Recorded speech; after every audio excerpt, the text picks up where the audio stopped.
This station moves the nation. True FM 96.1, the heart and soul of Liberia.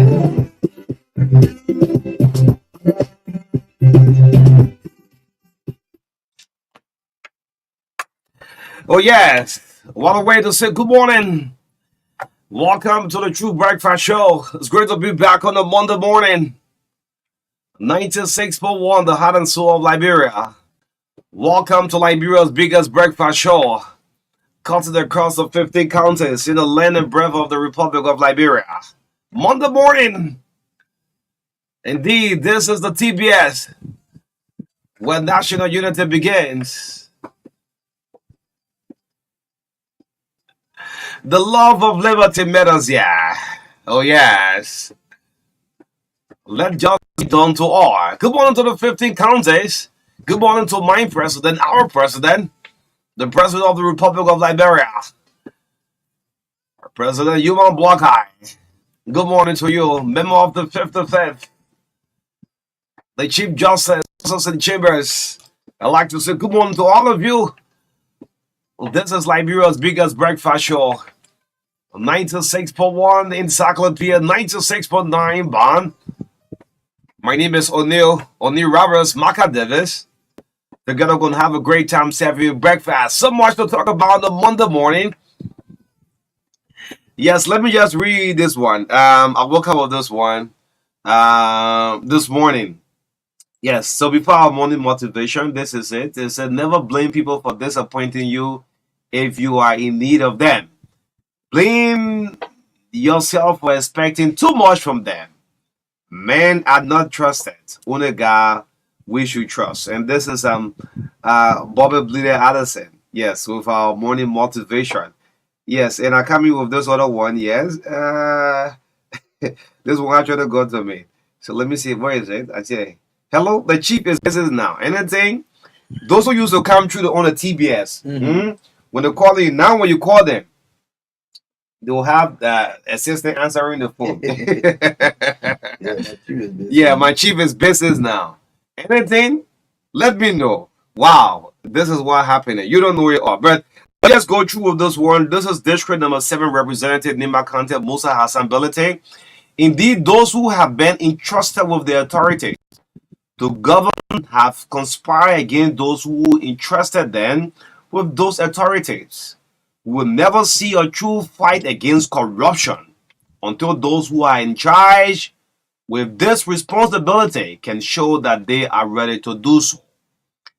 And to show readiness, they must demonstrate their commitment to fight corruption by making their respective institutions transparent. To do this, they must be willing to claim their horses first and foremost. The legislature and the GAC are the only two institutions that can fight corruption and impunity in our country.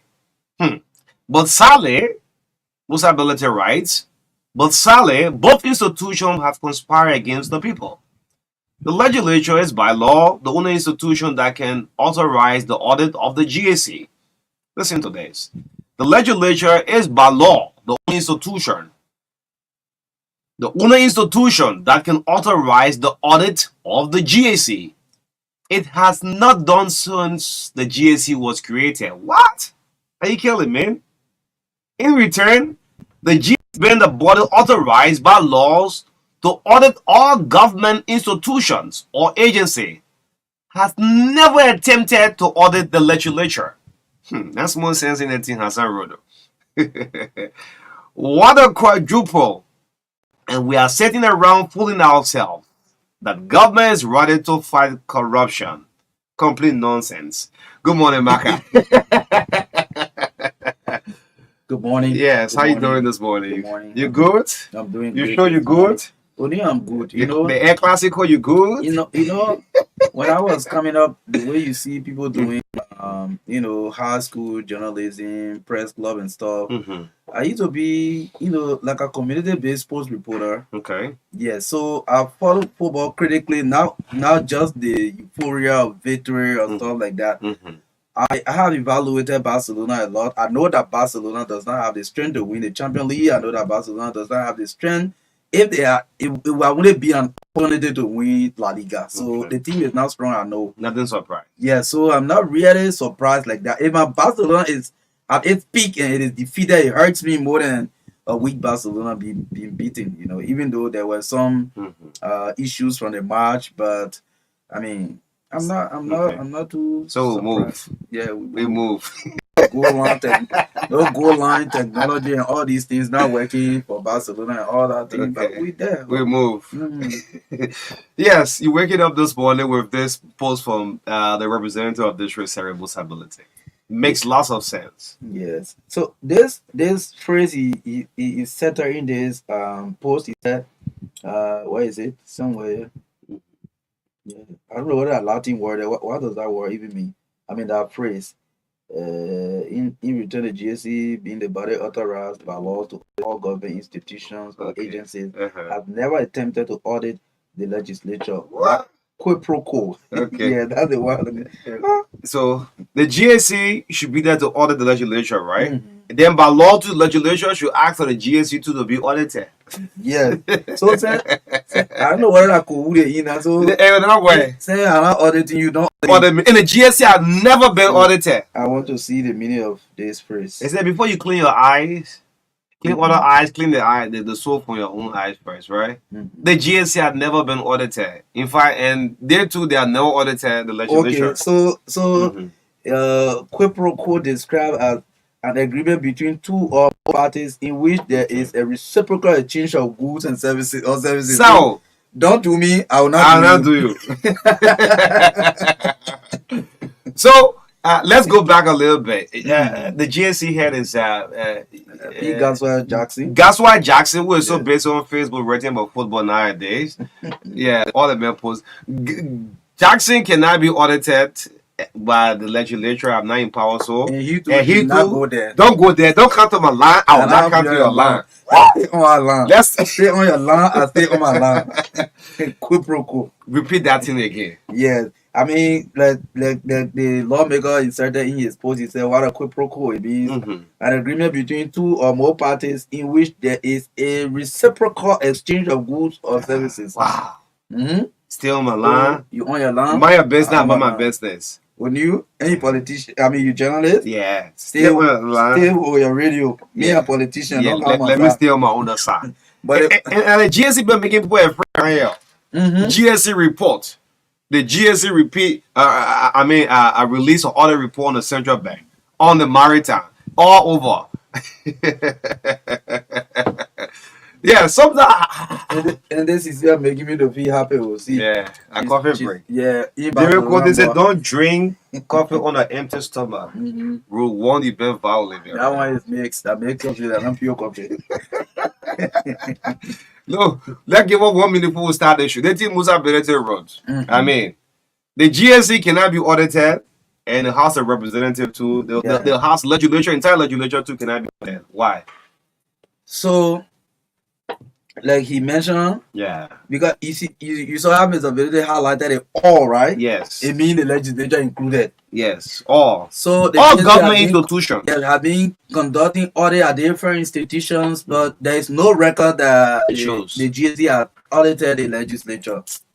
Again, only the legislature can authorize an audit of the The GSC. GSC. And there's also no record that the legislature has authorized an audit of the GSC. Hmm.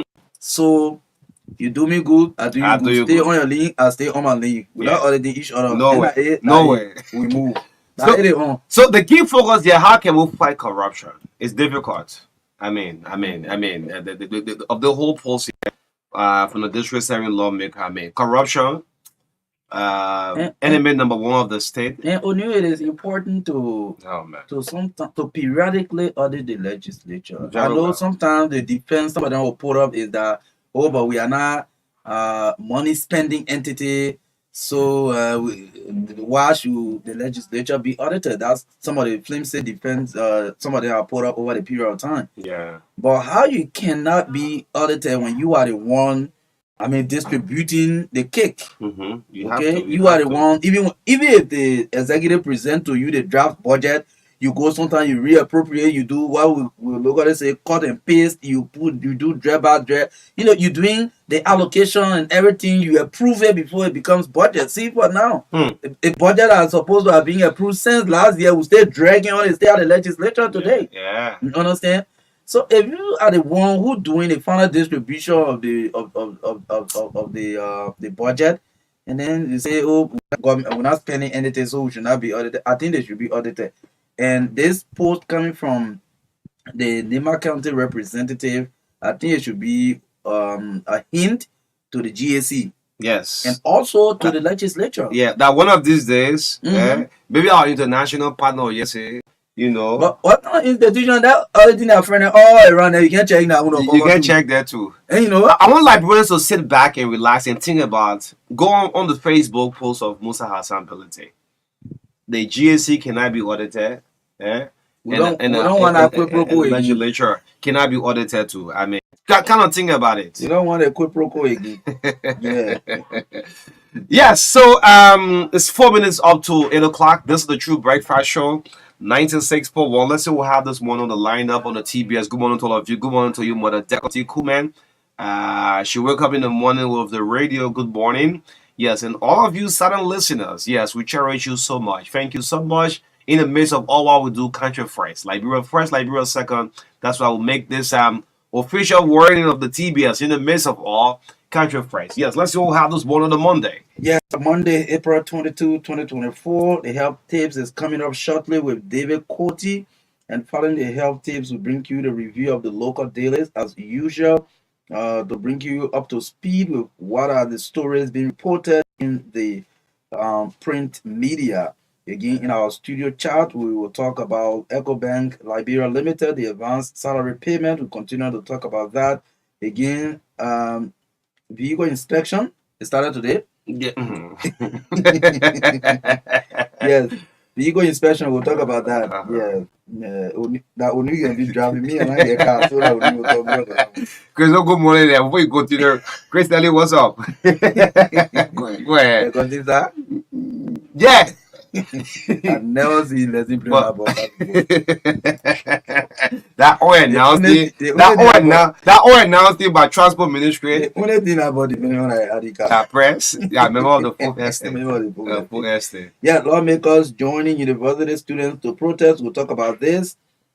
Again, a call on the president to look into the issue of the Minister of Mines and Energy will also throw light there. The Inspector General of Mines Designate, Agashas Coker, is yet to start work. We'll look at that as well. Again, an appeal to the House of Senate to confirm NASCO Deputy Director General.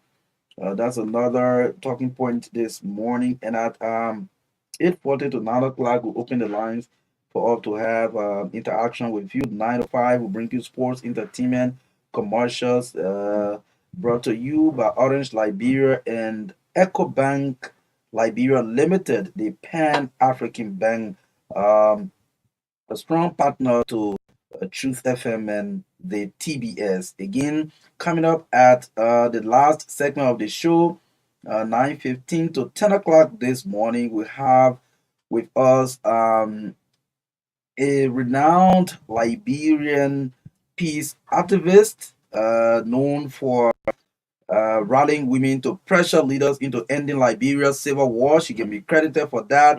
She was one of the 3 recipients of the Nobel Peace Award or Prize, if you like. She is a Nobel Peace Laureate.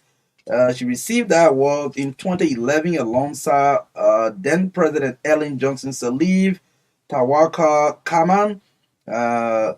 Yes, there were 3 who received the award that year. So this morning we have with us Madam Lema Roberta Bowie, the founder of the Bowie Foundation, a strong peace activist who have done extremely well in this country when it comes to ending the years of war we have in this country. So I mean, it is a very big privilege for us this morning and for our followers to sit and listen to this woman. The last time she delivered the oration at the Independence Day, right? Yes. I think her statement was balanced and cut across politician, opposition, non-position, imposition, all of that. It was really marvelous and it was discussed at that time worldwide. So we have Madam Lema Bowie with us this morning as our last segment guest on the show. O'Neill, thank you for all of the arrangement behind closed doors. And yes, so that's the breakfast you have this morning. You can't afford to miss a whole batch of wisdom this morning from a stateswoman. Yes, in the midst of all, country first. Yes. That's the makeup of the show this morning. Beautiful lineup in the midst of all I will do, country first. This is the True Breakfast Show. Thanks so much for loving the show. Yes, let's bring you health tip with Derry Ernest Cote, Bob Bounce. What? Yes, let's bring you health tip with Derry Abbas Cote. I hope they even park his car this morning. Yeah, Derry got 50 years registration free. Do different 50 years vehicle registration free, not the VP. Insurance, everything added to it. Abbas. We action every Tennessee. Mara and Clara. Amanda. Marka, let me tell you something. I'm a law-abiding citizen. Okay. You remember I became the highest taxpayer in Liberia in 2017, and I was honored by the LRA July 1 at the City Hall. That's my home. And when it comes to my vehicle, I don't play with that. I register it and ensure I'm a law-abiding citizen. So you got 50 years vehicle registration free. 100 years. Don't worry about that. I don't play with the law. We thought you like Farmington Hotel got 50 waiver. I'm not like Baka who say they want a baked coffee. I can't follow the rule. Coffee, walk in the coffee, don't drink coffee or baked coffee, anything on empty stomach. Correct. Now, today, early detection is our topic. There are 78 organs in the human body. And serious attention at all times. I didn't say sometimes, at all times. They need serious attention. Especially the 5 that are vital for survival. The heart, the kidney, the lungs, the liver, and the brain. Those 5, without them, my friend, you will not make it. Be very careful. I'm not saying no are important, but if you are blind, that's part of the organs. If you're blind, you can still walk around, you will live. But these other 5, my friend, be very careful. Do your medical checkup once or twice a year so the doctors cannot tell you it is too late. Many people are blind today because they did not know they have something called glaucoma until it destroyed the optic nerve in the back of the eye. And when that happens, it is irreversible. Ask any good doctor. If the optic nerves are destroyed in the back of the eye, it is irreversible. No doctor in the world can help you. Many people are crippled today because of stroke, because they did not know they had high blood pressure, and they were just walking around with it. They became serious. And you see, when high blood pressure stops the blood from going to the brain, it will cause what we call attack or stroke. And that is why you see some, and they have 3 types of stroke. That's for today. I will take time this week and tell you about the 3 types of stroke. They call the hemorrhagic stroke. When it happens to you, my friend, just find you wheelchair and sit in it for life. Many people are dying from a heart attack because they don't know they have high blood pressure. And when the blood pressure gets worse and it stops the blood from going to the heart muscles, you will get heart attack, and that will be the next one will be death. Many people are dying today, and some men have their lives cut off because of diabetes. Please go and check your status. And so one of the reasons drinking water in the morning is a bad idea. I will talk about that later. There's something I want to say here. Some people die because their kidneys are shut down because they're not drinking enough water. Please stop that. Drink water because when you're sleeping at night, you lose water. So when you wake up in the morning, replace the water that you lost in the night, or else you will have problems. There are some people who are having multiple problems today and they don't know. They just walking around. Some people today have high blood pressure, diabetes, heart, many other things, glaucoma, heart failure. They're walking around but they don't know. They have multiple problems.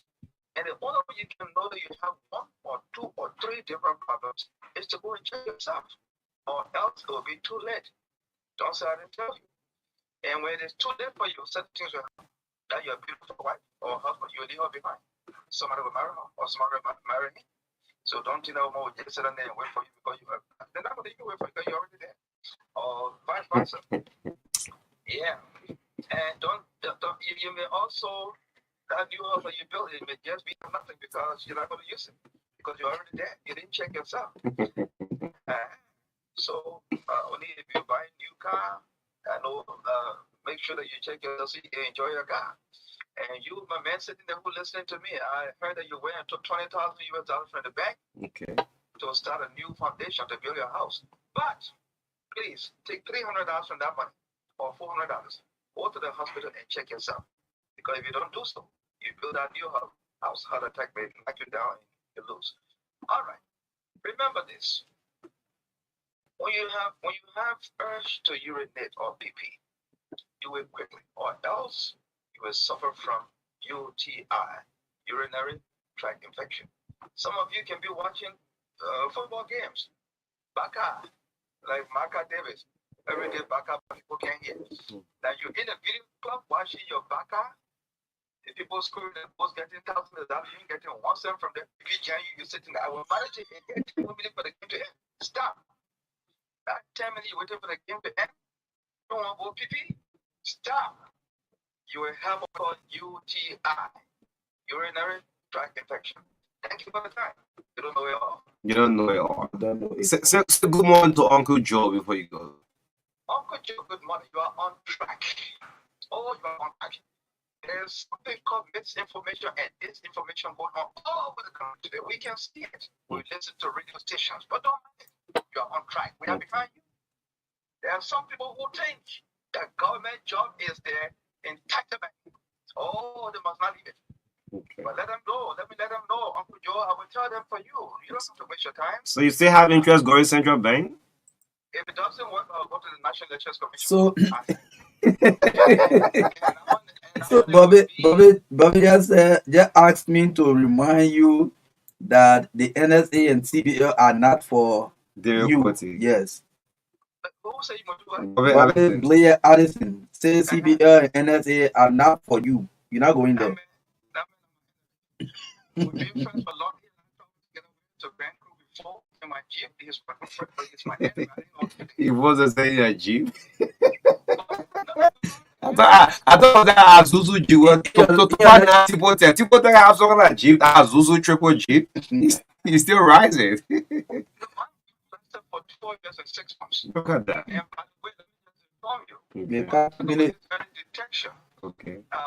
The same thing is happening with my pickup. My pickup became 13 years old on April 14th. Get this, April 14th. When you were saying the GSA, man, you replaced Galaman Kotukban, and for the second half player was Joseph Buckhead making him reach out for the government because he can manage well, man. I mean, my brother will stop it. I'm going to the AC. Oh, you replaced the Rihanna, bro? Oh, yeah, I'll get on the gates. You need to park there for 40 years. Oh. Park there 40 years. I just don't go somewhere. So there'll be no way for Taiwan, no way for Cummins, No way for Karen Monuba. Moniba. Even Sarah Best Loyalty. Mm-hmm. Oh, I know there'll be no way for CGC. Some of the other people. You know, Uncle Joe said, the prophet said, this government will not return to power. They will never come back. they will have a blessed Monday, man. You have a blessed day too. Hey, Thank you hey, very much. hey, enjoy the rest of the show this morning. Oh yeah, oh I will follow. I will Okay. follow. Yeah. Great, thank you. Derek Couture is our regular guy with our health tip on the True Breakfast Show. What's making news from the print media coming up next?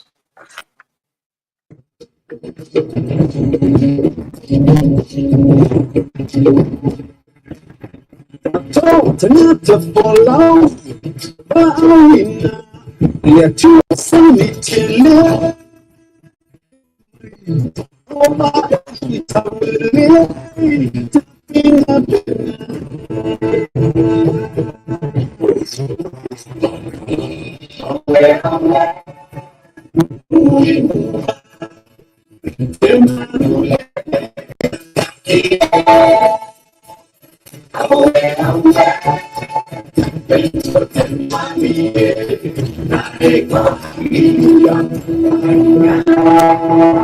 read the window sky. So let's bring in a review of the local dealers what's making news from the print media on this Monday morning, the 27th of April, 2024. Welcome to the review of the local dealers. Yes, we know who we are, just who we are. Let's start out with the Inquirer newspaper. Yes, Philip, we say Inquirer newspaper. The Monday edition, Minister Giddens violates for national policies, a question mark. This talk about the public works minister. The front page is reporting Minister Giddens violates national policies, a question mark. Senate props ongoing rules contracts. Well, what are you met with the PPCC for all of this contract? What the people has been quoted, Minister Giddens. He's the Minister of Public Works. He's violated national policy. Grab a copy and read the rest of from the story on the front page. Still on the front page of from the Inquirer. Inquirer boss breaks another award. Congratulations to winning Sewa. Jimin, yes. Inquirer boss breaks another award. Congratulations. Still on the front page of the Inquirer newspaper, government to cancel CDC harmonization policy. So sub this story. Let's go to the back page. What the back page have? The back page of the Inquirer newspaper, Sapo National Park in rooms, but Sapo National Park in rooms, but there's a question mark here. Set standards for Liberian journalists. Who is saying this? This should be the former presidential candidate Clarence Monuba and the review of the Inquirer. Let's go for the Hot Pepper newspaper. The top story on the front page of the Hot Pepper newspaper, it says partisanship over nationalism as Boakai fosters Green Liberia over reconciliation. Where I'm seeing a group of lawmakers as well as the president photographed on the front page of the Hot Pepper newspaper. Another sub lead story, HPX secretly plotting to acquire Solway. That's a question mark. HPX secretly plotting to acquire Solway is a question mark on the Hot Pepper newspaper, the front page. Another story on the front page, House probes American missionary Luca Riches not guilty verdict. I'm seeing Moima Briggs Mensa, representative of District 6, Bond County, also captured on the front page of the Hot Pepper newspaper. On the back page, unfit to manage security operations around the presidency. Emmanuel Gonkwai, the EFFL political leader, descends on EPS director. The photograph of Honorable Sam Gay is captured there alongside Emmanuel Gonkwai. That's on the back page of the Hot Pepper newspaper. Global Justice Group One's organizations, individuals involved with war crimes code thoroughly vetted. Global Justice Group One organizations, individuals involved with war crimes code thoroughly vetted. That's a big one. So all the group, the people, they say, yeah, that look among these people. Okay. Whether, toll system to be introduced on highway soon. Representative Wood submits bill to lower house. Yeah? Wow. Don't come and be paying you. Yeah, so I mean that's it for the Hot Pepper. Okay, let's move on. By the way, information. Mema Briggs Benson will do for us on Thursday. She's confirmed down. Let's move on to the New Republic newspaper. The front page, mass dismisser troubles the CDC. I'm seeing Janga Cole The chairman of the Congress of Democratic Change, as a matter of fact, Janga Ko also be with us on Wednesday. The chairman of the Coalition for Democracy. These are things we'll never see Mobile Molo throughout for 6 years. Yeah, so at least we'll have Janga on with us on Wednesday. Mass dismissal trouble CDC. Alarms over the harassment, arrest of former EPS agents. And of course, the chairman of the party, Jagako, Councillor Jagako, is on the front page. Grab a copy and read the rest of the story on the front page. Still on the front page, motorcyclists angry over regulations. This issue of no-go zone. I'm hearing effective May 15. That'll be put into force. All right, let's go to the back page. What the back page have? The back page of the New Republic Western Cluster. I got issue with Western Cluster. What they think? Western Cluster needs a serial media blackout. Yes. Still on the back page. Yeah. ProSat orders protest against government. Why? Why are they protesting against government? You can grab a copy and read the rest of the story. High level of FDA team ends week-long assessment tour in 5 counties. Yes, it's on the back page of the New Republic. Well, I'm seeing this company who news that we call the book Western Cluster who are polluted at Bombing County. I mean, running off here. Anyway, ends the review from the New Republic. Yeah, so finally from my end is the Women Voices newspaper. The lead story on the front page, justice wasn't served. Jessica seeks further redress amid Lucas' departure to exile. That's the lead story on the Women Voices newspaper. Justice wasn't served. Jessica Lord seeks further redress amid Lucas' departure to exile. The photograph of Jessica Lord is on the front page. Also, Lucas Riches is also captured stating at an airport facility like he's on the way out of the country. Okay. Yes, and we're seeing women group, the family of Jessica, also captured on the front page of the Women Voices newspaper. The final story, yeah, LACC is shooting something. LACC is shooting something. Councillor James Verder reacts to WIA's asset declaration saga. Oh. Okay. Okay. Yeah, you remember recently there's been this claim and counterclaim with the former LACC boss and the current one.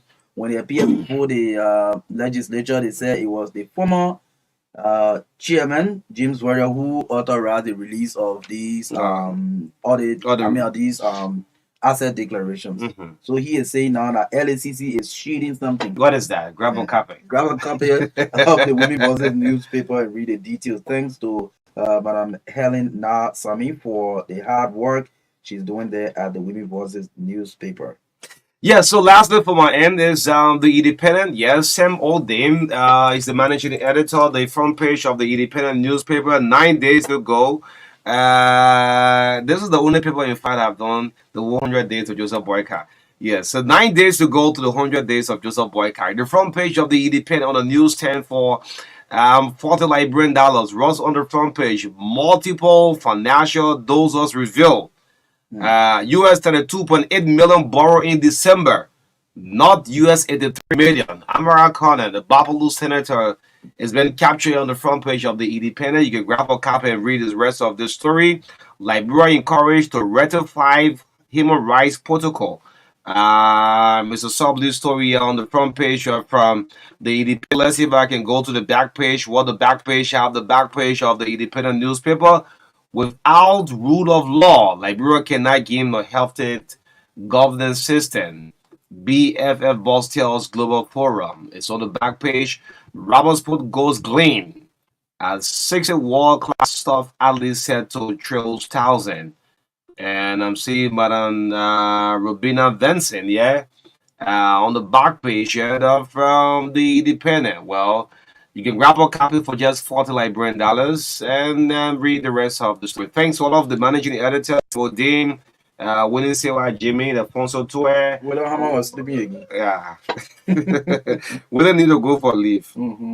I think so. I think he needs to authorize one of the sub editors to be sending the papers. Yeah, he needs to leave. Let them be 2. Let them go for the Daily Observer is one of the leading newspapers in the country, and people want to know what's in the Daily Observer newspaper. William, please.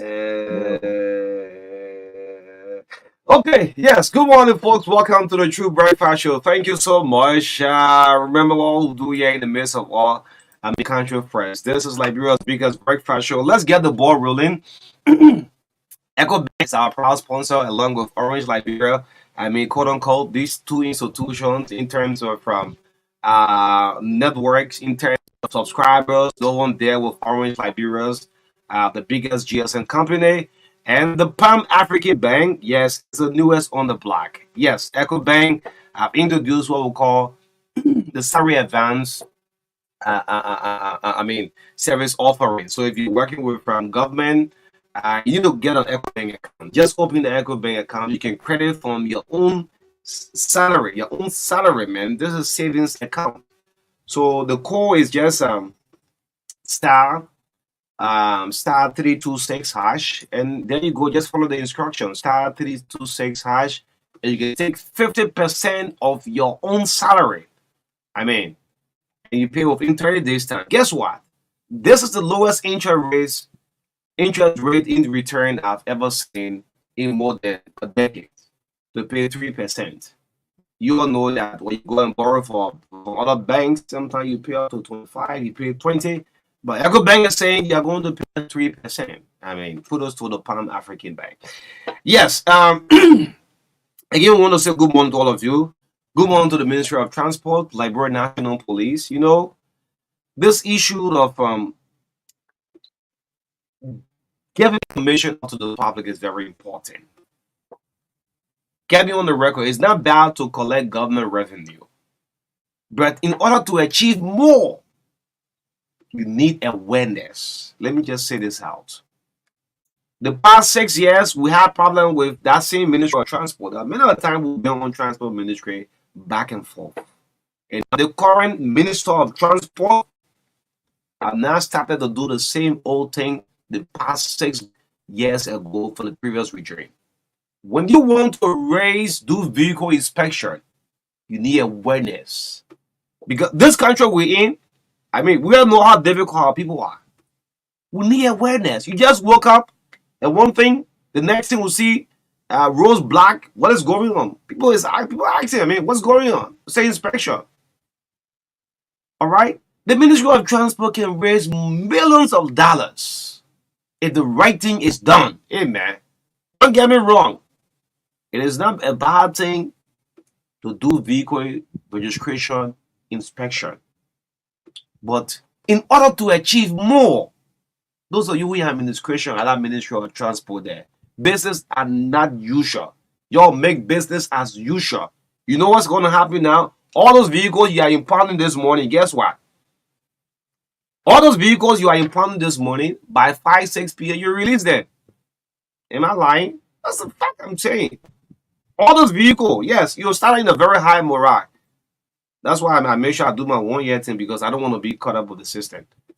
All those vehicles you are impounding this morning by 5, 6 even, all of the vehicles will be gone. And the next morning you come off the scene operation. So you need enough awareness. Encourage our people to go and get your driving lessons.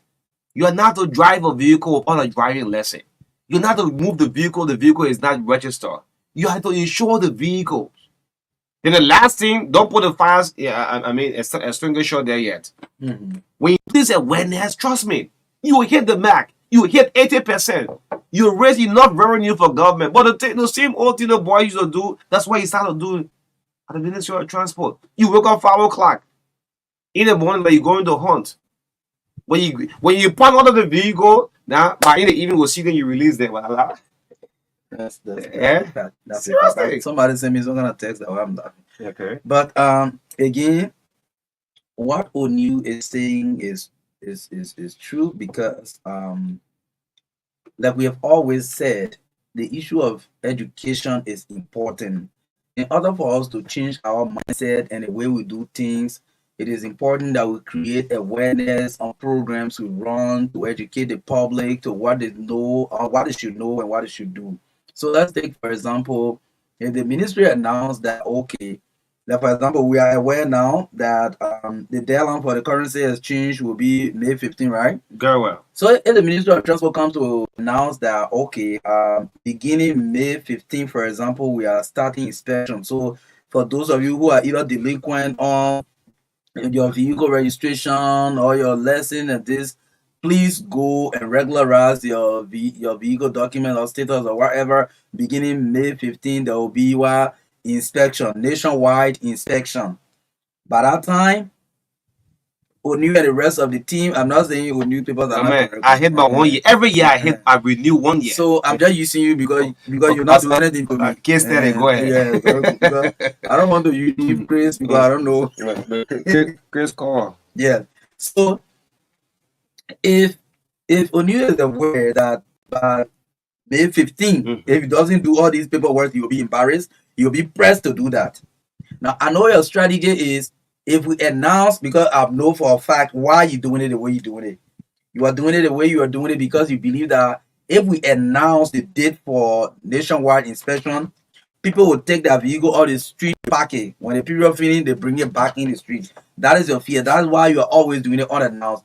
But I can assure you that you will give more if you create awareness. That's it. Simple. I believe so. That's you it. Give more. Because there are people who don't want embarrassment. So Of course. within that 2 week period, they will be running after the documents, the papers, and everything will be okay. But if you renege now to do your paperwork within that period of 2 weeks and then the inspection starts, that one nobody will spoil your needs, say the ministry embarrassed my car or this and that.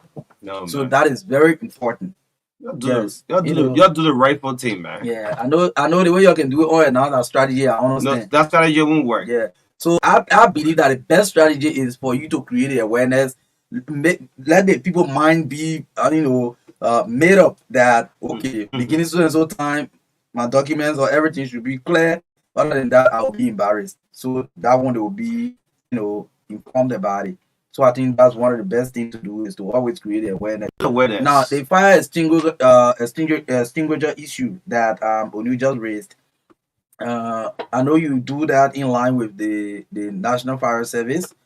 Again, you need to create awareness. Why we have all these radio stations? I'm telling you, man, and we'll pay taxes. You understand? Why we have all these radio stations in the country? You should be, in fact, fire service supposed to have jingles on all of these radio stations. Even transport ministry. Yes. As well, informing the people the importance of using fire extinguishers because it is the first line of prevention. This is just it should be continuous process. Let the people be aware. But yeah, we got one money, you jump in the street for inspection, you get fire extinguisher, you get it one, you get that one. Make the people mind to be made up about these things, and they will do it the appropriate way. And I think you will get more from it than doing that abrupt thing where you just jump in the street one morning. And you don't achieve anything. Yes, I mean, and this ministry could raise close to 20-30 million. If you say you are afraid of people hiding a vehicle, the way you launch it today, now tomorrow I go hide a vehicle. Yeah, because today alone you cannot inspect all the vehicles in the city. It's not Let's possible. talk about the country. So I think the awareness is important. Let the people know. And now 2 weeks ahead, say, well, beginning so and so date, there will be national inspection. I don't know. You could raise millions of dollars through the Ministry of Transport. And the media can help to make you to do so. Amen. Anyway, let's make progress. This is the Breakfast Show. This issue of the EPS. Yes, there were a few dismissed EPS officers that have been mining. The presidency will know that the Executive Protection Service, during the outgoing regime, they had some issue of that money back and forth.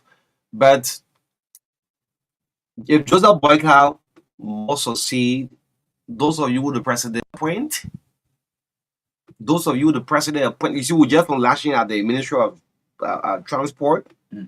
Now the EPS, you dismiss people who are still having the firearms.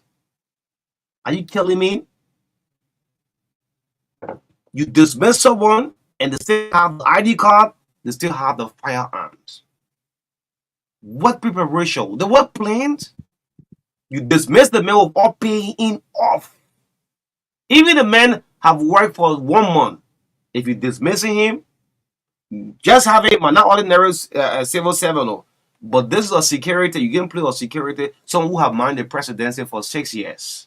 Good morning, His Excellency Joseph Marka. I guess this information have reached out to your decks. And for the information I've gotten, there are all preparation being made currently to pay these guys off. There's a big error on the EPS boss. You dismiss someone, the man carry his firearm. The man goes who with no money, no salary after working for 6 years or 5 years. Pay the man off. The man is a Liberian. He may not be for your party. If George Biapo footballer in the EPS, but the father mother, I mean, he been working. So you want to lay the man off, do it in the right way, man. So tomorrow people will not say there was witch hunting. It's a scary thing. People in the street now, something could play on these guys up. I've served this country for 6 years. The current government said they don't need our service. Guess what? You open for armed robbery to come back in the city here? Same gay. That mistake should be corrected. And I'm saying strictly to the president of Joseph Marka, good morning. Business will be as usual if some of these errors continue to happen. You send a gunman home who have worked and mind the presidency for 6 years and say go home. You stop, man. Yes. So on a serious note, these things, because the manner in which you do it, that's how the public will judge you. Of course. Yeah, the manner in which you do it, that's how the public will judge you. If you come to leadership with experience, everything you do should be done professionally. Whether there's any motive, which I don't know, you have to do it in a way that motive will not manifest. You understand? Because as it happens now, people say, oh, that they are chasing CDC people from all of the EPS. Of course. That's how it would sound. So what mindset do they go with? What mindset do you think the biggest opposition party in the country will have? Of course. So they think they will take it first phase as witch hunt of our partisans. That's the thing. And before becoming partisan, everyone is a Liberian. Okay? Everyone is a Liberian. So whatever reason, I know this is security issue, may not be hardcore security people, but for the public eye, you have to do it professionally so that even if somebody say, oh, they told me from there because of so and so reason, no, man, the people wanted to maybe reshuffle or stuff like that. So that's it. Pay people off with a handsome reward. They go home happy to their family. They have nothing to plan. Of course. The man is a Liberian. You somebody working with you, you don't feel comfortable with them. They are not offended you in no way. You can pay them off handsomely, and they will go home smiling with their children, and they will have no mind to retaliate anything. So again, security people, you throw them away. You saw people arresting them in the street. You send police to arrest EPS. How possible is that? 1980 something again. Yeah, police go arrest EPS. You know. I thought that EPS was... So it is bad. It is bad to even set security people down from their job alone is a threat.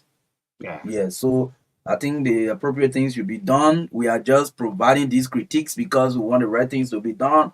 We are not doing mere criticism because these are things that are being discussed on social media, discussed in the communities, and Liberians are concerned. And the matter of fact, I mean, if you think different way, well, that's your business. That's why we say the media is a gatekeeper of the society. I mean, some of you can analyze. You don't think, you just, no one hit the president. Who want Joseph Marka to succeed? All right? Marka will not go and have the plan for transport, the Ministry of Public Works. No, that's why he put you there. So when you take over, make sure you do in accordance with laws. With all laws, I mean, there will be breakdowns. So this, as of the information I've just gotten this morning, there have been plans now to pay them off. So you see it? Yeah, that's a serious error. You should have done that initially. You didn't consult lawyer, nothing. Just send the people home. In a gentleman manner, the guys will understand. You pay them up nicely, and they go and say that, hey. One way or the other, Marka, we're all interrelated in the country. Absolutely. Yeah. Absolutely. As you do that, other people will feel disenchanted. Even people who are, outsiders, So what happens again, if, for example, we have new administration in 2020, beginning 2030, you can't chase all the other people who they feel they are unity party from where they work. So we should not encourage something that we don't want to happen to us in the future. Great. As a people and as a nation. This country, people say the country is divided. So when this kind of thing be happening, but true, Liberia is divided. One side is going. But this issue, there was many protests on Friday, and that was so disappointing to see. Imagine me looking at live, I see a parliament, I'm a parliamentarian, joining the students to go and protest. It was a very, very sad thing to watch on the cameras. Those of you who are lawmakers, when you go for section, ask your colleague, ask Representative Foco, ask Yaga Koluba, why will a lawmaker join students getting the street to protest? In my mind, the students should be coming to you with that petition. These are things we want our government to do, but you join the students and one of the other Foco talking say, no one should cause problem. No one should cause problem. Can you control a crowd? Look, man, sometimes I say, what sort of country is this? Lawmaker joining students to go protest. It is not good to be politics is a profession. But you know what happened in this Liberia, maybe in other country too. I mean, everybody who participate in politics now, all the political activities, you are called politician. But politics is a science. And they're not making it work. There are professional people who do politics and government, and they know the role of a lawmaker. If you're a lawmaker, you know what role you're supposed to be playing. A lawmaker who's supposed to be finding solution to problems that citizens are raising, then you go stand in front and leading protests against yourself only because maybe you are from the opposition side or you want to prove something to the ruling party, you want to prove to be a strong critic. That's not your role. Safoko is a very young man. We have some respect for him. We expect him to be as intelligent as we see him to be. Yeah, but the way you proceed now, the way you do now, if you won't be, I don't know whether you get part two, because in the probably there's a huge loss of taste for your start politics in the country. You don't know. Yeah, gradually. You better start to know now. No, let me tell you, with all the press conferences, you can call all these TV online. Why you call radio people one day? No, because you know that professional radio people now go pull their recorder, or even professional television station will never go and put their live camera on somebody who will be insulting. Nobody will do that. So if Yeka is doing these things, I just want you to know that it's a huge loss of taste for his style of politics already. If he doesn't know, you better start to know now. And it's great. So, you were a young man in District 9. The people of District 9 saw, may your soul rest in peace. They saw Mona Penna Youngblood in you and say, well, let's let him represent because he's been working with huge loyalty with this our lawmaker. Let's give him the opportunity. They gave you the opportunity. Now, how you want to do the opportunity? So you want to put in the street to go point the district. Now people property there. I'm yet thinking, what have you achieved? As a lawmaker? He's sitting by himself and thinking his own mind. So what have I achieved? I once go to the US. He went to the US embassy, right? Turned around from the US embassy, came back, telling the crowd, said nobody should disturb. No one should go violent. It's something who has spark up. You go take the entire blame. Is that when you were doing that, the leadership you were doing now? No, man. We should stop this kind of thing. But the fact that you led in the street, you have been discredited as a leader. The students should be the one running to you to give you that petition. Look, Americans always teach the students, ask the question, why? Why? Why? All the kids those of you who live outside, they will teach their kids to ask this question, why? Why is it you protesting? What are your issues? Then you join the same people and going out there, man. Look, we have to move on as a people and as a country. Others lawmakers are thinking for the betterment of their districts.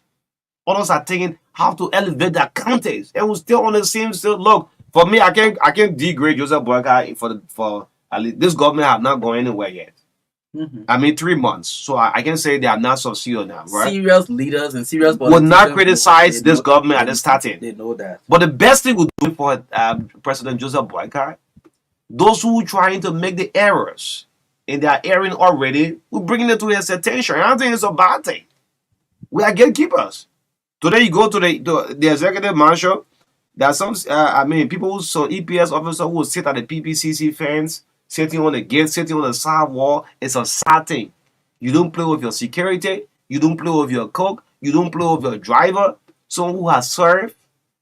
I think Sam Gay, that was a major error from here. You just needed to have done whatever you are doing professionally. Yes. At least so that there can be no spill over like what's happening now. I care one day or the other you'll be moved. And history remember, what do you remember Sam Gay for? Chokon Roberts' name was all in the media here back and forth. Today, Chokon is normal EPS boss. Yes. Are you in the picture now? And you send it like Brent's home without pay. Let's make progress. And I think the president, Smith Winston, he will listen. Our president. So I'm calling on President Joseph Boyka. There was this issue at Mines and Energy. So of all information I've gotten, the president have sat and sent for the Minister of Mines and Energy to resolve this matter. Okay. Agachos Coker and Minister Women Pay on this issue of the Inspector General at the Mines and Energy.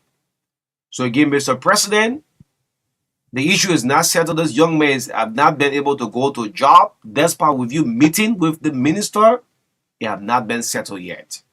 Also to NASCOP, one of Van Bommel is not well. I mean, it's back and forth. So the deputy have gone through for confirmation, and up to now, the Senate have not released the deputy director general for NASCOP. So NASCOP is just operating on its own. So we want to appeal to the Liberian Senate. The men have gone for confirmation. Can you please release? Yeah. So now you have to appeal. They want to separate it, right? Yeah, bring the report. Let us bring the report. If it may make it through the confirmation. Confirmed. Yeah, it's confirmed. Confirmed. Nominate another person. Simple as that. You're holding the whole country hostage. Today you turn left, you turn right. No way to go out because there are sectors who's supposed to be functioning and they are not functioning. Yeah, so again, just in passing, this was not officially about, but just in passing, I think the Bureau of State Enterprises, headed by Mr. Arthur Masakwe, has been given a huge mandate by the President of the Republic of Liberia to do what he called to thoroughly review all payments, remunerations, stipends, and benefits extended to boards members across state-owned enterprises. I think this mandate is to be taken seriously. The reason is across different state enterprises, there are different maybe stipends or if you may call it benefits set for them on different scales. So I think it needs to be harmonized. So the president wants these kind of things, reviewed to know exactly what it is. So I think Mr. Masako, you have the president trusted you. That's why he placed you where you are, and he's giving this piece of job to do. So we are hoping that in the coming days you can complete your work and submit your report to the president, and then the president can come up with whatever decision he wants to make. So if every board member is supposed to get whatever they're supposed to get, it should be in a harmonized manner. Some people can be getting more, people getting less, or people just being a board member is already like a retirement job, just kind of a advisory job, but we understand that to certain places, especially across the SOEs, people are taking huge amounts of money, and they'll try to harmonize it, they'll review it. As the president has mandated you to do this, the last time one of the senior advisors to the president came at the bureau there, to deliver the president's charge to you, so that you and your team can go about do this piece of work and submit your reports, so the president can come with a policy that you want to make concerning the whole board member benefit and all these things, especially across the state-owned enterprises. So you have a piece of job to do. Wish you all the best. You will do it and submit your report to the president. Yes, this is the True Breakfast Show. Let's look get lines activated 9:15 this morning. Anticipate Nobel Peace Laureate Lyman Bowie will be our guest 9:15 up to 10 o'clock. Look, when we said on this platform, we have no interest, whether it's ruling or opposition. We just want a betterment for our country.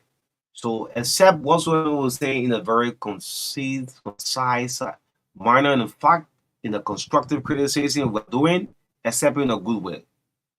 Please, those of you who are working in the interest of our country, are we preparing for the rainy season? We saw what happened in Dubai years ago.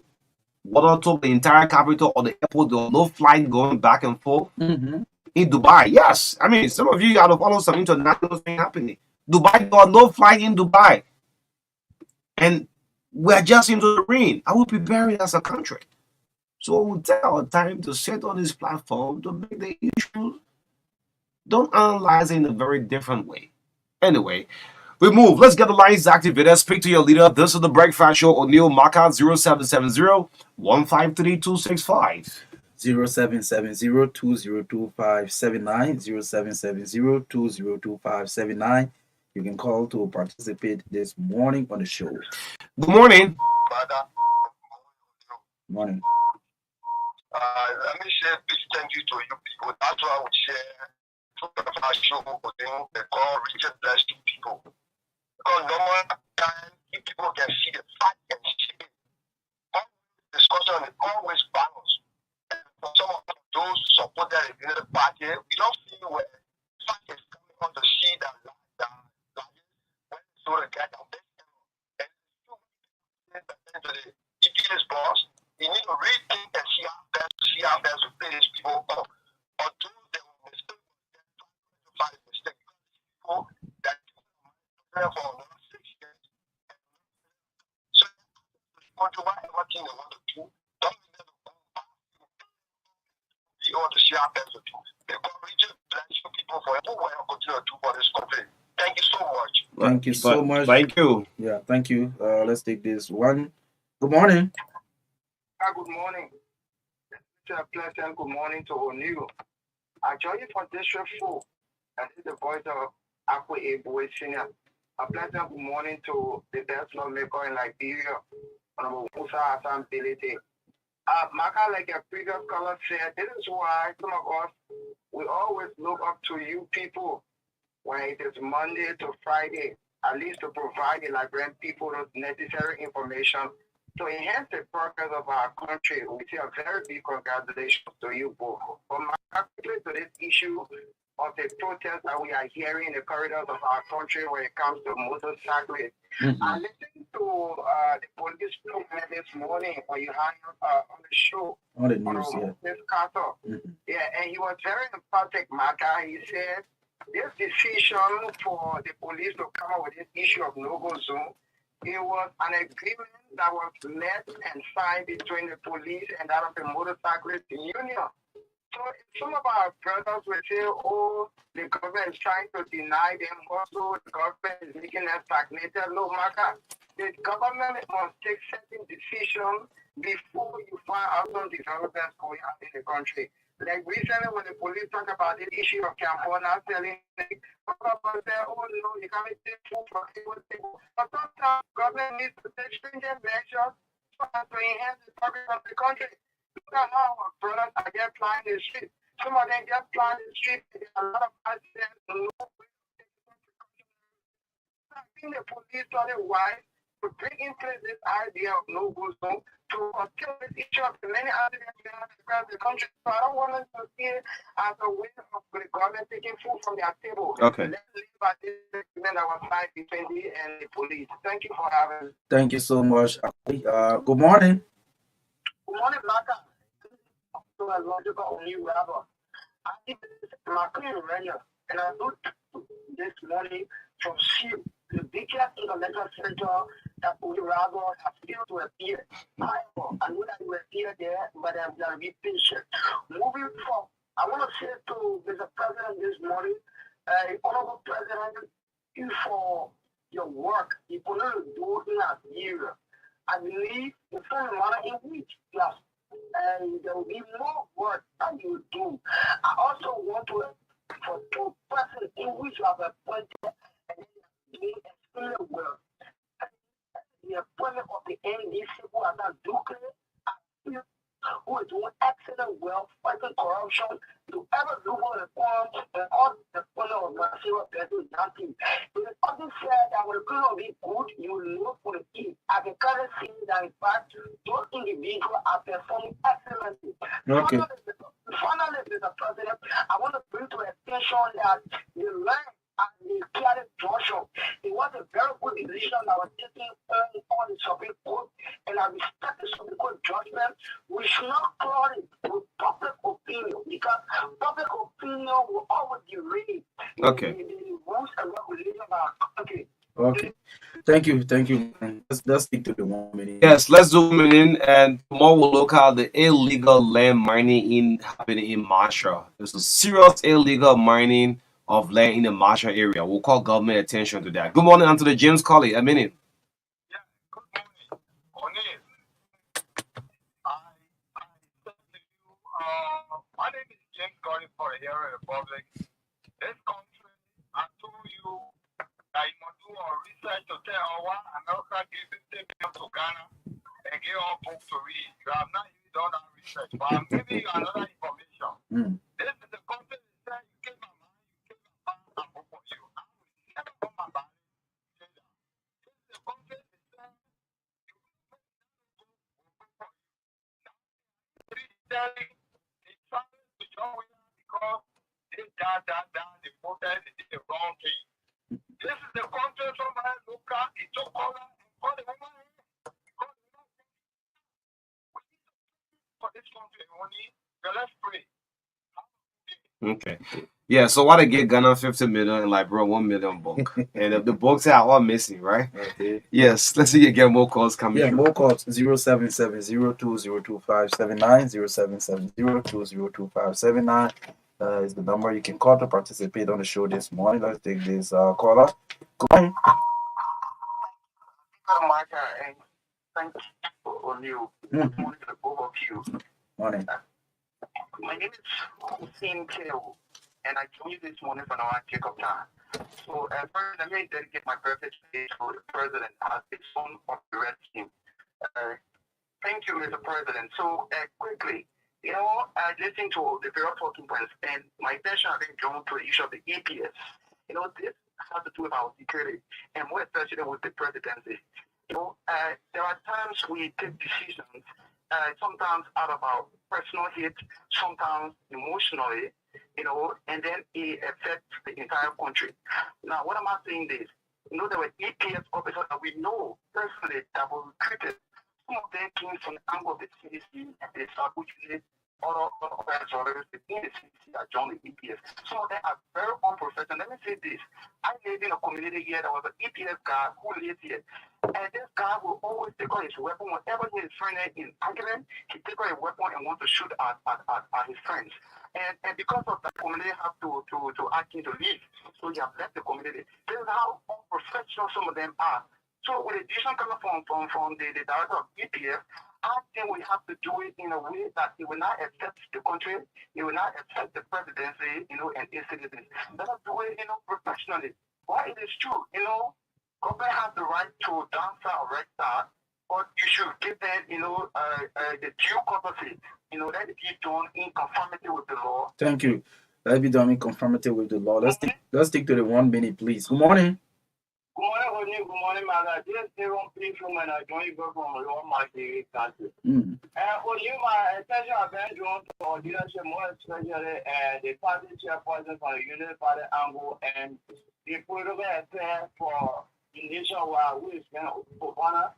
Can you imagine the both of them want to shot and making a decision on behalf of the party, and other houses? We should know that therefore is not part of the country leadership. And submitted to the president for local government position, leave the other people in that. Where you got your information from? Where did you get your information?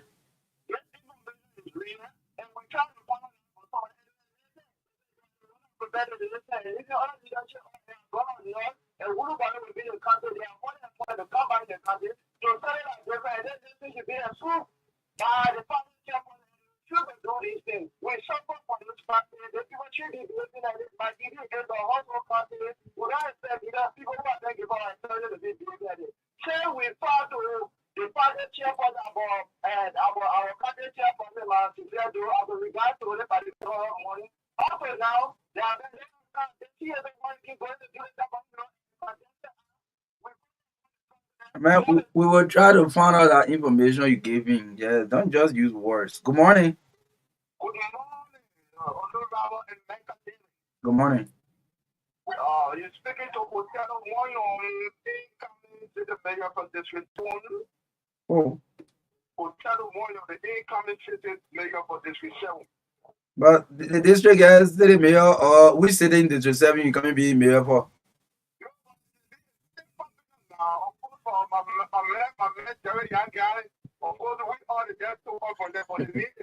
Oh, okay. You have visited mayor in the future. Okay. Okay.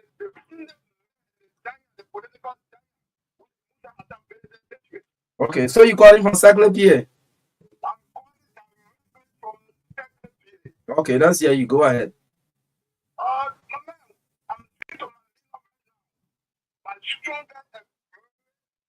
God fearing leader, which is Musa ability. Wake up this morning and see how best our district and our country. Do not just put your body into our politics and thank God you are not involved into our politics.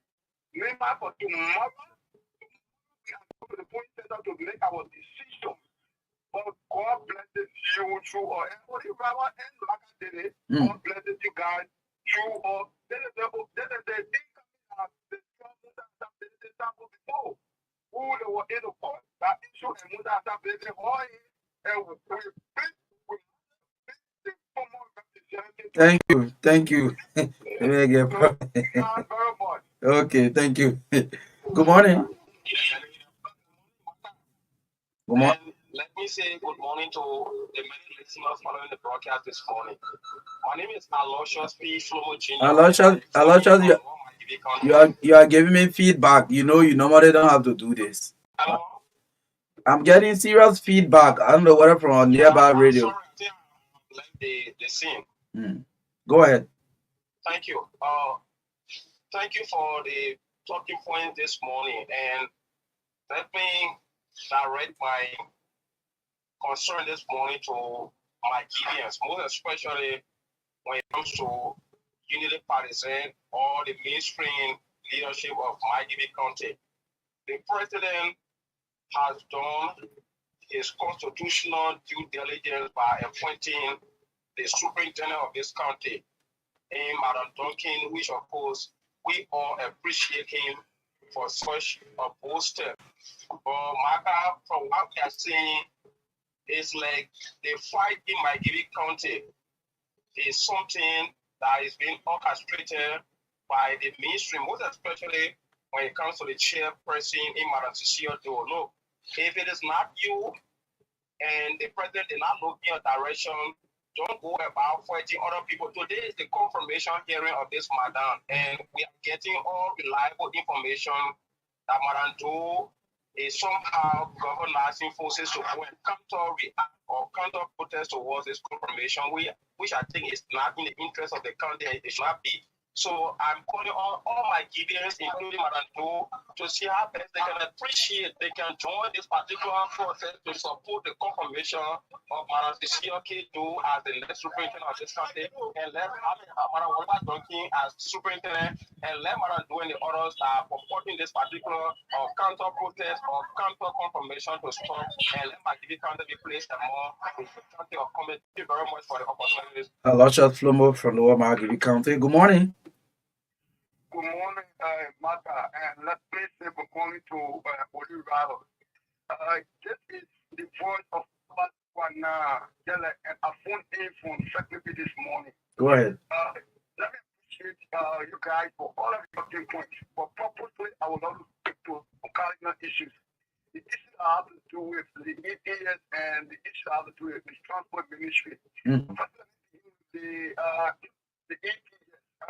Just quite recently, I saw on the social media that 14 EPA officers were put down. And when I was listening to the report of the EPA is this, don't take a man and let him go. I think it'll be police enough to do those guys in other entities like the immigration, the police, and the NSA. Not the NSA, but I like those guys to go with all those trees. I think in my mind it is a serious threat to the nation. And the next thing I want to speak to is the issue of the transport ministry. Like you guys have said, the transport ministry, at least everything want to take any other initiative, they should be able to inform the people ahead of time. The issue of information is very much important. Like you have said, something like Jingo, at least Jingo should be able to play on all the video stations, like in the Matan and local radio area. Jingo should be able to play and inform our people when to be able to start a project, but we just wait probably I think my mind when I pop and I don't go pop, it is not going at all. Thank you very much for your platform. Thank you. so much for calling us way from Central Nimba County, Saclapie. Good morning. Good morning, Marka. And let me say good morning to the pretty lovely people. I'm having a very terrible feedback, so please make some adjustment and call back. Good morning. You've really been struggling to get through. Now you get through, your line is bad. Good morning. No, your line is bad. Oh, your line is bad. We're not even getting you. Good morning. Good morning. Yeah, this is Father George. I'm with calling from Jakarta. Okay, go ahead, Wisner. Okay. I'm so happy for the news we about the total on the highway.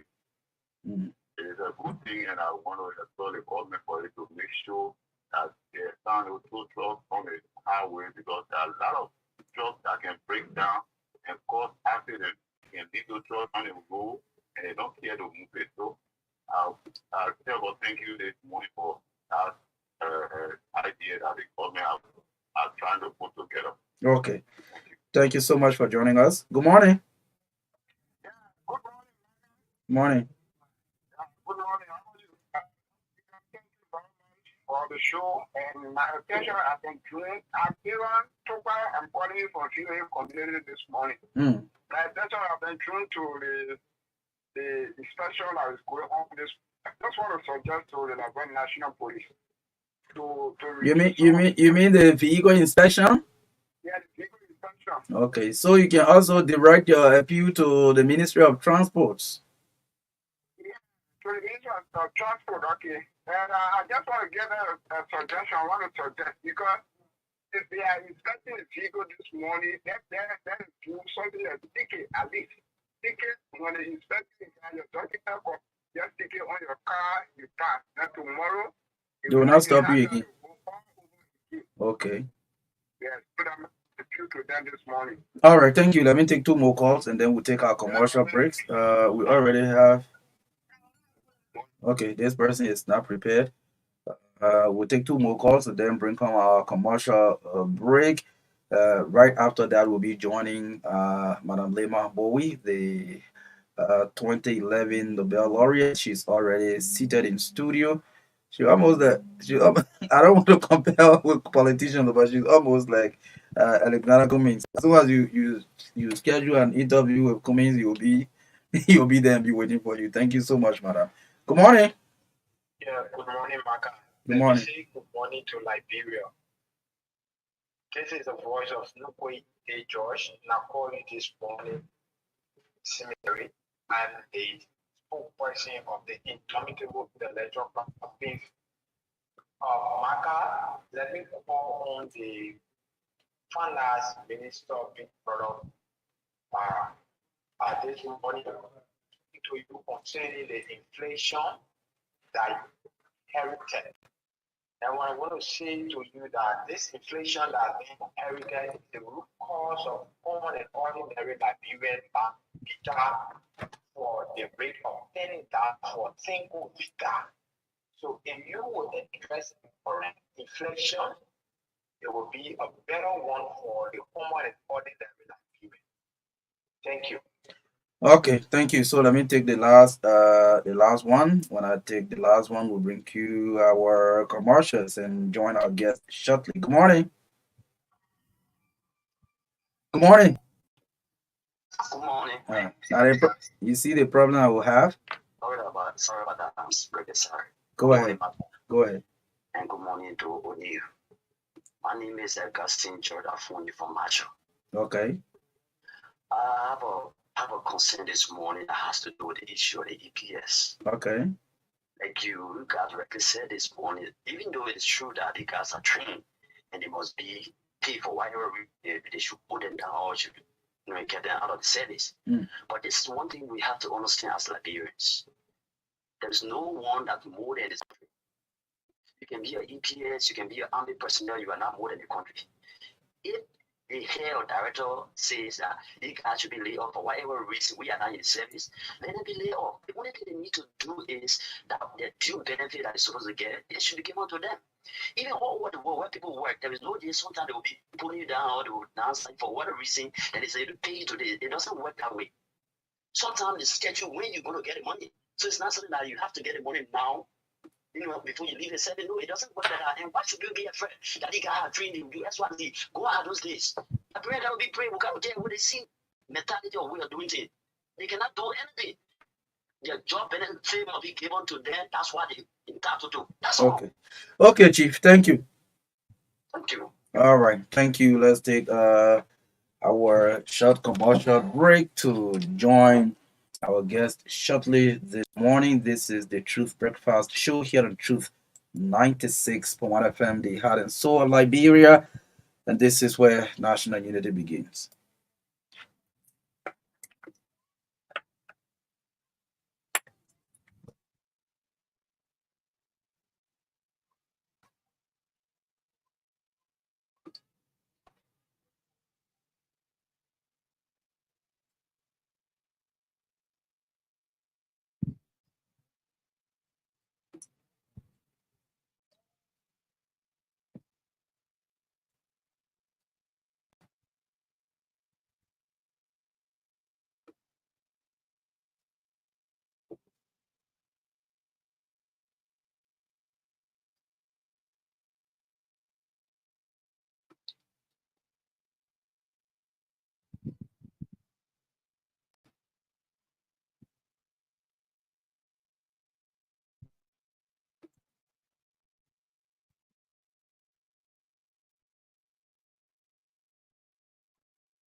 You joining?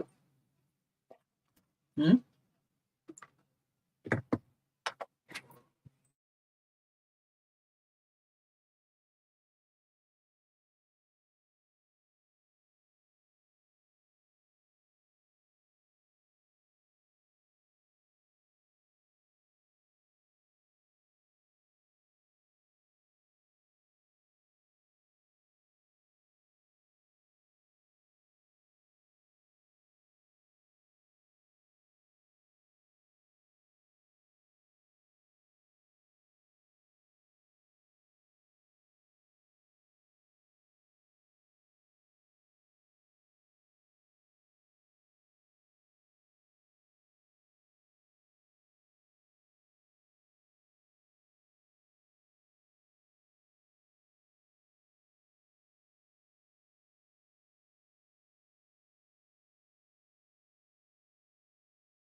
FM, Nimba 96.1, Encyclopedia 96.9, in Bonn, all the affiliate radio station relaying us. This is the True Breakfast Show, the last segment. Well, it's a privilege to have in studio Nobel laureate Lima Bowie with us. Yes, this morning on the TBS. My name is O'Neill along with Marka. Let's do this up to 10 o'clock this morning. Good morning to you. How you doing? I'm good. I'm good. How's everything? Everything is going well. I bless God. God has been faithful, continues to be faithful, and I'm grateful for life, for everything that He's doing. Okay, great. Welcome to the True Breakfast Show. I say it's been a while. You haven't come true. Well, it's been a while. I haven't been on any local media. Okay. I've been extremely busy trying to fundraise for my foundation, and then I also recently moved jobs in the US from Columbia University to the City University Law School. Okay. So building a new, and so first at Columbia I had a program. Now at the City Law School I run an institute. Okay. So my sister can always say small children, small problem, big children, big problem. So Okay. the higher you go, Mhm. the bigger the problem for fundraising, for everything. So, but you have been extremely persistent, and because of your persistence, I brought you a gift today. Okay. Yeah, so this is it. I brought O'Neill a copy of my new book called Monday's Motivation Reflection During the Pandemic. So during the pandemic, I started writing Okay. a I lot. hope my message have not been ignored. Each time I come in, No, but was also coming you back you and were forth. very calm Mhm. about it. You weren't getting upset, and sometimes when people keep coming back and forth, the general understanding is that you have time and you don't want to make time, Mhm. and that's not the truth, because the first thing first, I recently had surgery on my left hand, Okay. and I'm actually sitting now here against the orders of my doctor because I was supposed to rest for 2 months, Mhm. and I did it one morning and I decided to come back to Liberia. That's the first thing. The other thing is I'm always very busy. Mhm. When I come to Liberia, I don't even have a breather. Mm. Once people know I'm in town, everybody want me on their program, or my foundation is pulling me for attention to either go up to talk to the students or to do this or to do that. But sometimes I also have to sit in my office, review some of the work that people are doing to make sure that we're on track. Again, to whom much is given, much is expected, but at the right time, it happens. So today is the time that I'm supposed to be here. So make good use of your time. Very well. Yes. Marka, you're coming in. Yeah, so I just want to say a special good morning to the madam. And I think 2 or 3 years ago, my daughter Makeda Davis was one of the kids who benefited from the school package your foundation distributed at the time. So thank you. Thank you. The whole idea is that we want to promote excellence in Liberia, Mhm. because, in my opinion, mediocrity has taken over our country, especially amongst the young people. When a student makes 78 or 75, they think they've excelled. We want to bring it back for us at Liberia, back to the place where students can compete positively. Mhm. That if you made 90 today, I can make 98 tomorrow. I want to give it my best, because being brilliant, being excellent is going to take me places here. Great. Sitting on this platform today, hundreds of thousands of women listening to you. You inspire a lot of them. Listen up. Can you explain your journey towards winning? The Nobel Peace Prize, the big one in 2011, the significant it holds for you personally. Well, only one of the things that I tell people is that I never ever did work because I was interested in the Nobel Peace Prize. I worked because there was a moment in time in this country that was calling us to do something for where we found ourselves. In 1989, I graduated from B.W. Harris High School. I was on my way to becoming a pediatrician. That was my life goal, to be a doctor, to work with children. And Okay. then the war came, disrupted all of our lives. I ended up in Ghana as a refugee. Many different challenges, which you can read in my first book, Mhm. Mighty Be Our Powers. And then came home, and this moment came. I had the opportunity first of working with child soldiers, thanks to Reverend Bibi Colley, who at the time used to work at the Lutheran Church Okay. Trauma Healing Reconciliation Program. From working with the child soldiers, I started working with their wives. I took interest in the girls. Mhm. Like literally, these boys are very violent. Who are the women who would choose to be with them? Hmm. And so curiosity made me to start working with their wives too, and by extension, looking at the problems that they were having, some of the social problems. Gradually it morphed into me working with the women. But whilst working with the women, I tell people I can dream like something. And there was this voice, there's this voice that I always hear in my dream, but I haven't seen the face that said to Okay. me, Okay. gather the women together to pray for peace. I went back to the same Reverend BB Colley and said, BB, I had this dream, oh boy, you know me, I can drink. Those days, I no creator club here, I couldn't drink, you know, and so I don't think God was talking to me. This dream continued to disturb you. Yes, I say I think he was talking to the women in the church. So called the women, and he said something very profound that I've kept for the rest of my life, and I hope people listening to me will keep that. Okay. And that profound word was, the dream bearer Okay. is always the dream carrier. The dream bearer. It's always the dream carrier. Okay. That if you have a dream and you pass your dream on to someone else, the next time you see your dream, you may not recognize it. Damn it. Wow. Because it is your dream. Let's take, for example, this space that you all find yourself in. Who Honorable Ability dreamt it up. Okay. And he has a vision for where he wants to take this. If he take it and pass it on to somebody, have you seen that thing where somebody say, this is not what we started. This is not what we dreamt of. This is not what we wanted to do. So once he said that to me, then I got into the women's movement. Was it easy? No. Do I regret? No. And somebody will say, oh, why you regret? Because you won the Nobel Peace Prize? No. But along the line, I got to see the tenacity of Liberian women. Okay. I got to see women who had been abused and misused and had suffered different forms of violence, but they were still persistent about building peace in Liberia. And so eventually we did all of this work, and it's not a one-person effort. And I was recognized as the leader of the group with the Nobel Peace Prize. And since winning the prize, it's, you say, what impact has this had on my life? Yeah, personally. Personally, you find yourself, It raised your standard too high. it does, and then but it also it puts you in places where you've never really imagined. I come from a very humble background. My mother, we lived on the over right behind Alando. Okay. That's where I was born, in my grandmother's house. My parents built a house right next to her house. My mother used to work at GFP in the pharmacy. She used to sell cornbread and Kool-Aid. My father worked with NSA all of his life until he retired, and in 2014 he died. But my parents were, I won't call them middle class, I will call them hard working people who had 5 daughters and decided we're going to educate us. I remember my father always saying to us, the only thing I can offer you is that to give your education, and at the end of the day, you will have to do what you have to do. So what the price has done is sit with me well. And that's why I can never leave Liberia. That's why I can never give up on Liberia, because this is a space that created a avenue for me from the founding. I always tell people the reason why I give back a lot is because I am a product of other people's generosity, starting from my grandmother, who used to take care of us. My parents didn't have a job, to my parents, and to other people who have been investing in me till today. So I am a product of other people's generosity, so I can afford to do that. So the prize has given me a large platform. I can personally say my friend is Hillary Clinton. I can personally say that people sit as a trustee at Carnegie Corporation, one of the biggest corporations in New York. Liberia, not proud Liberia. I am the first African woman to sit on that trustee board. The first African who sat there was Kofi Annan. And so I'm the second. I just finished my first term, and I was okay.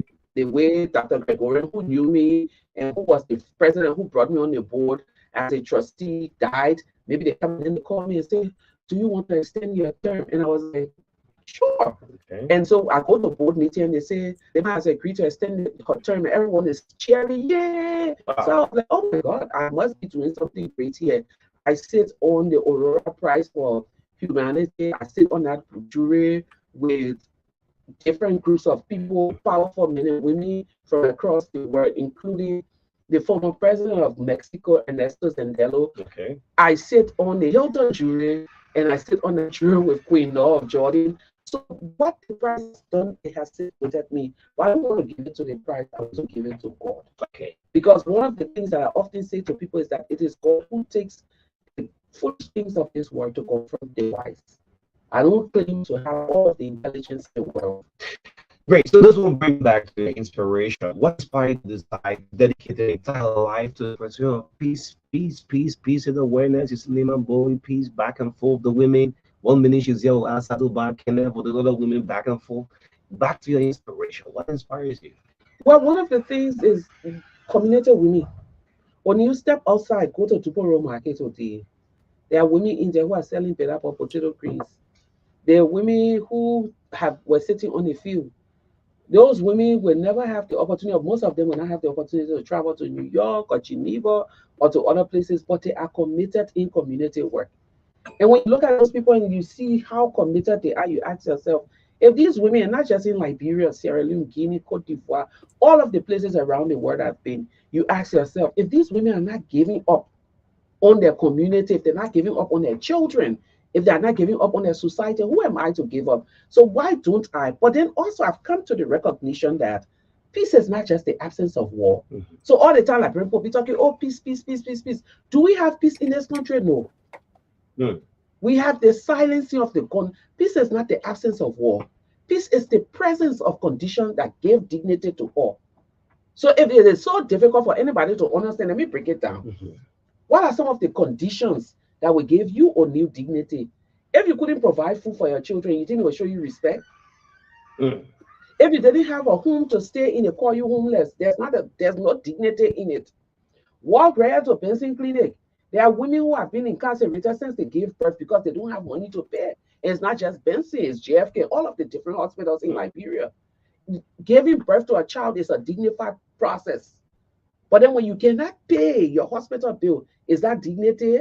So peace is not just, oh, we're not fighting war. Peace is having those conditions that make anybody to feel like I can dream, I can be. There are young people out there who want to be, but they can't dream because they don't see themselves because they live in abject poverty. So for me, if I can use my voice today to stand in front of the powers that be, whether it's in Liberia, whether it's at the UN level, to shake the table and say, we cannot continue to say we have peace in our world. If people live below the poverty line, if women cannot give birth in dignity, if children cannot dream and have the vision that they want to have. So for me, that's the dedication that I have, but also not just in words, but in deeds. And so starting the foundation in Liberia, making sure that we have our students. So we have various categories of our students. The ones that say on 360, we pay for everything. So today we have over 100 and something students that we pay for. And next year, next July, we're increasing the number of our students to 200, like at a goal. But beyond that, we're doing partnership schools that we identify to help. Give them small money to buy a chair, to do this. And then we have our emergency grant. If you finish in school and you get money to finish your final test, you come to us, and sometimes when we have the funds, we pay. Since we started our emergency grant, we've done over 1,700 plus. And when you do these things on you, not just the protesting for peace or speaking for peace, but you do these little acts of peace while helping people, I call it little acts of peace. When you do it, you never really... You don't talk about it in March? No, because... People just say Lehman Bowie are just the peace, the face of peace. No, because I believe that I woke up this morning and God didn't come on the radio to tell people I bless her with life. The Bible says, whatever you do, don't let your left hand know what your right hand is doing.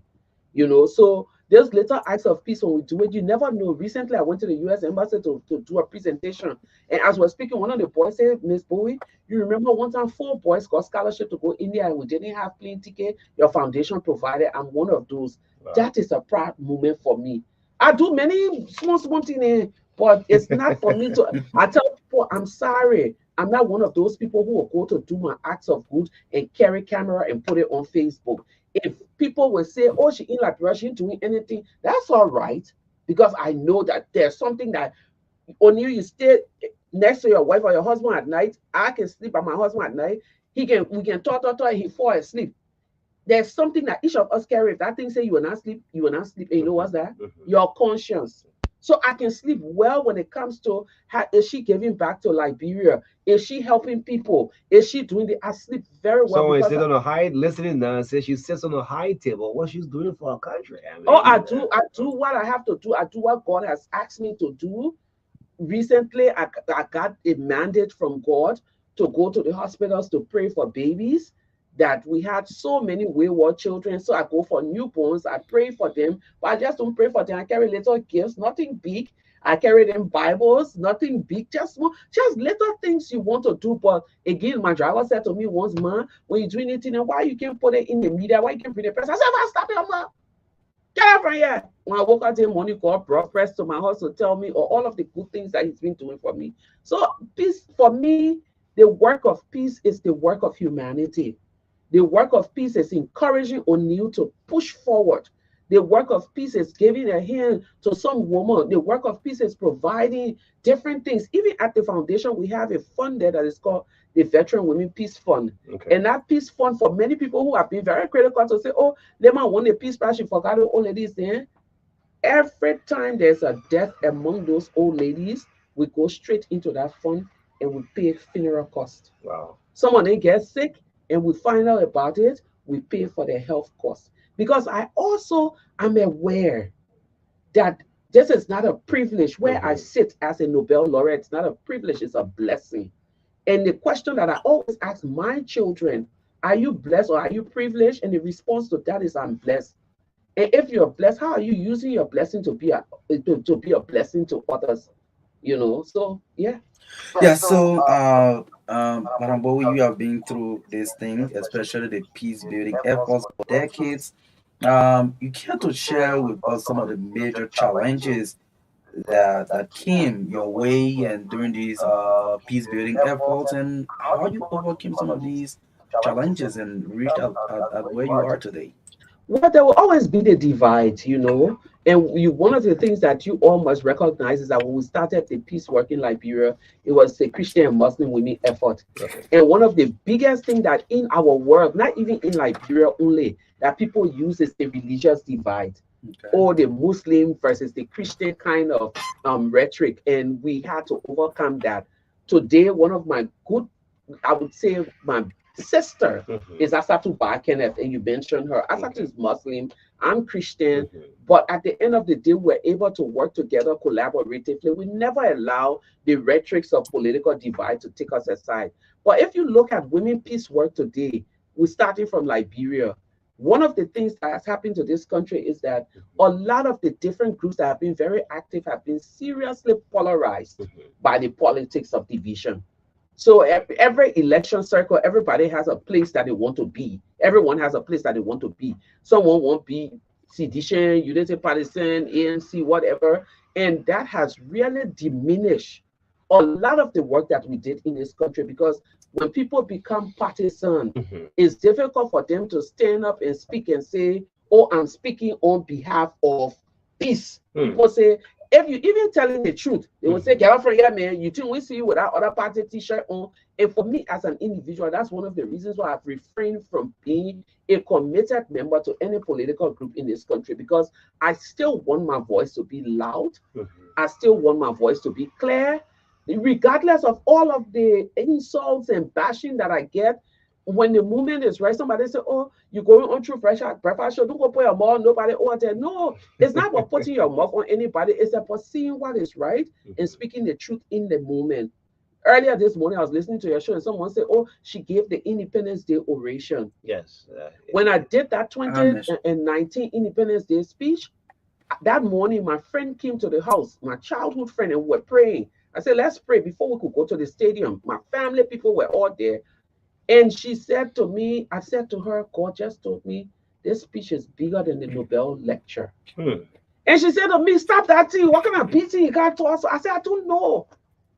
But when I was asked to give that speech and to break some of the myth around it, it wasn't the Minister of Gender who asked me to give that speech. It was President Weah himself. Okay. Who I sat in his office and said, we want you to be the orator. I said, you're sure? They say yes. At the time, Mayor Koji saw me and he said, oh man, the people say that you're going to get a speech. And I told him, oh. Was it a difficult speech to write? It wasn't a difficult speech to write, because the moment I was asked, I told myself, this speech is not for you to write. This speech is for the Liberian people to write. Okay. So I did a 3-county tour. Okay. I always carry these notebooks with me. So I still have that notebook that I use for the speech. Okay. And I interview people. My oldest interview was about 100 years old. Wow. My youngest was about 9 years old. Okay. From Monrovia to Bomi and Cape Mount and Bond County, those were the 3 areas that I stopped. But I talked to people across political divide, people in George Weah government, very close to him. Some of them, they didn't know I was, a lot of them, they didn't know I was interviewing them for the speech. I went around the street where the boys are on the beach, the seaside Marines, they are called in Zola, all my friends. I sat with them and I took notes and listened to them. We talked about everything. And then I sat down and did the speech. When I did the speech, my team from New York came. Okay. My team in Monrovia came. With off, yeah.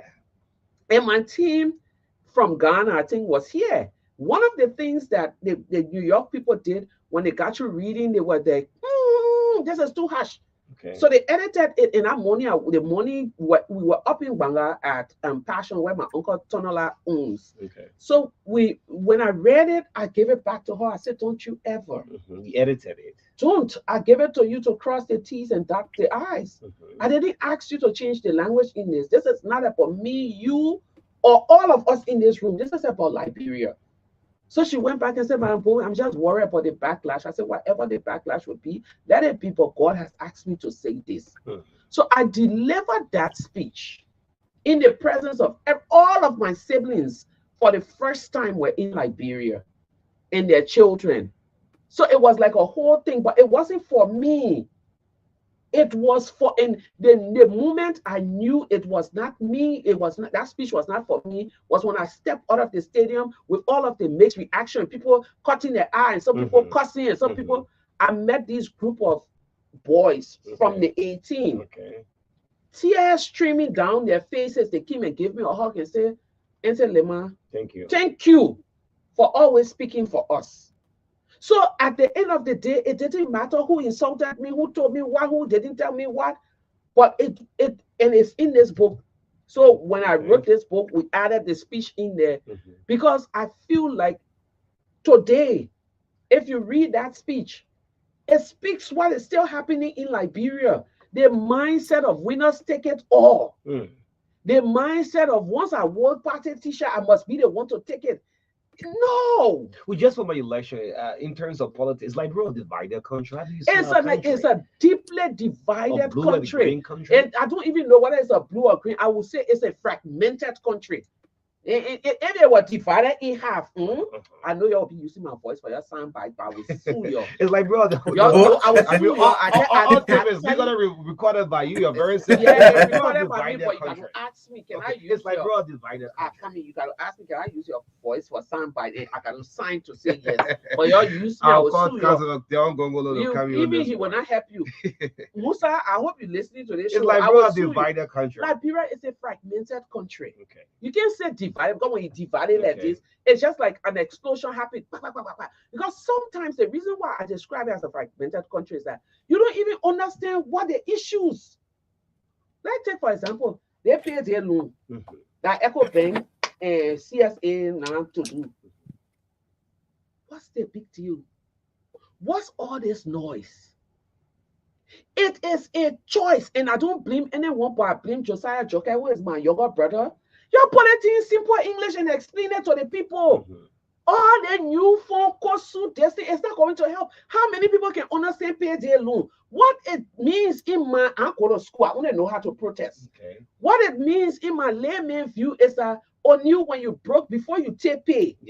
You can go to Echo Bank, they will get you the loan. So when you take pay, instead of paying 25% like you will pay to the fuller people, you will pay 3% on this. It means that you going for salary advance. It's just like you coming to Leman Bowie and say, "Man, Leman people pay me $50 one more, and I will pay you." Then I tell you, say, "On you, they $50 crediting you are giving you 5% only." It is a choice.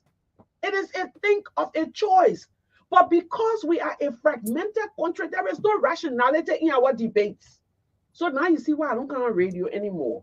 You need to come. No, because sometimes I told somebody. If your voice has not been heard, I mean. Look, let me say something to you. I told somebody the other day that I wish I could just take a break from being Liberian for 2 months And you know how you can just say, I'm citizen of the country again, so nothing that happens here will face me. I just need to go on vacation from being You want Liberian. to go on vacation. From being Once you Liberian. go on the social But it's not media, possible. what breaks you down? You go on the Facebook, you see information running back and forth with your What country. really has broken me down is from top bottom to everywhere.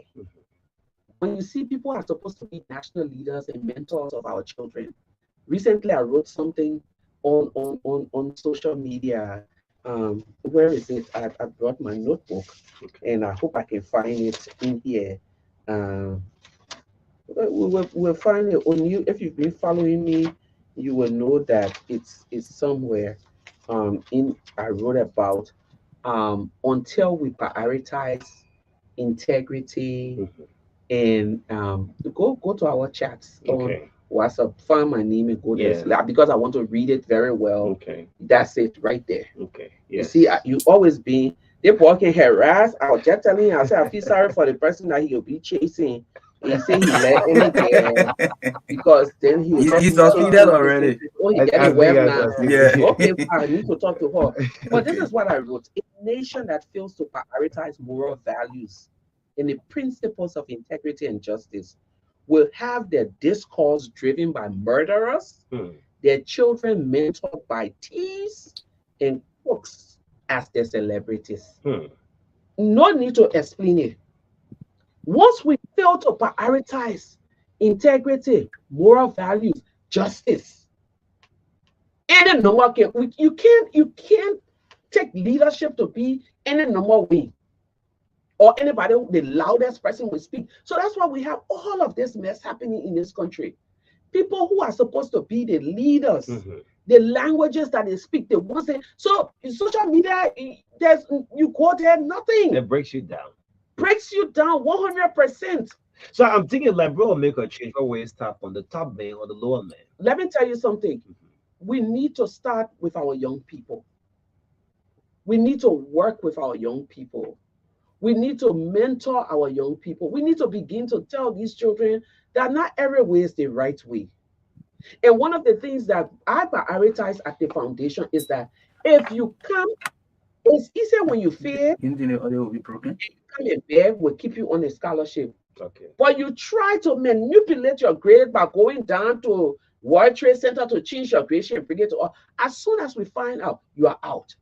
Because we call our scholarship program, the overarching program, Education for Peace and Development. So if we're educating a group of people for peace and development, we're looking for leaders of integrity. Okay. But really and truly, this nation is fragmented. How do we start? I don't know. Mm. But I think we can begin with the young people. Why the big people up there at the government level begin to figure themselves out. But it needs figuring out. This is a moment in the history of Liberia where all the take we got 3 living presidents. Okay. Yeah. Mara Serif, President we have President Boyka, a moment for the 3 of them to sit down first and let people see that kind of leadership of we're talking about Liberia publicly. How can we make this nation better?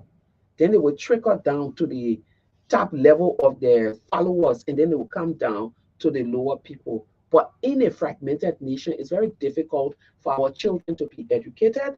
It's difficult for our women to be treated well. It's difficult for development to happen. It's very difficult. So we need to really, and I know a lot of people disagree. We are deeply divided as a country. 5 million people, and we can't get it right. 5 million people, and we can't get it right.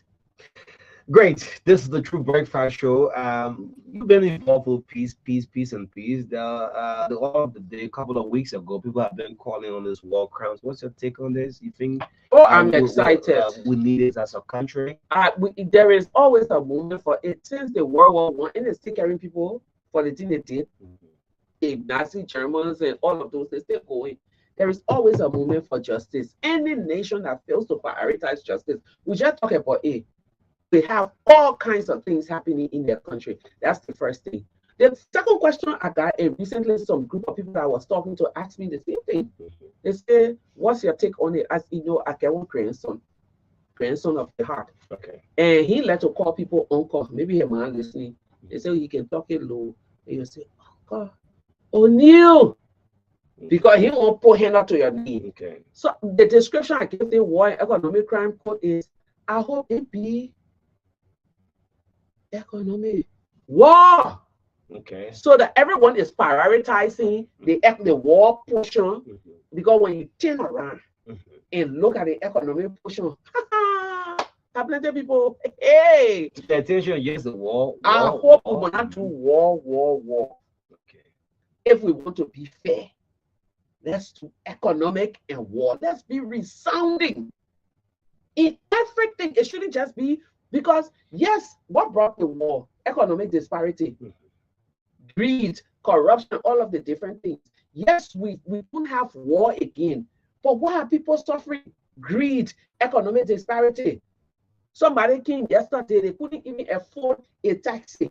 Today they're driving Range Rover. Somebody came yesterday, they were renting one room in Babiata town. Today they own fleets of houses somewhere. Somebody came yesterday and we see anything they have. Today, when you see them, they're going to Dubai for vacation, taking not business class or first class, and we know how much for the first class seat and all of the different things. So it shouldn't be war. If we are a serious nation, let us push for the war and the economic crimes portion to be on serious par. Okay. Because there's no way you can tell me, say, you steal from me, and it's not something that is putting me backwards, as compared to you came and par and not putting me backward. It is the same, So it shouldn't be economic war. No, let it be war economic at the same time.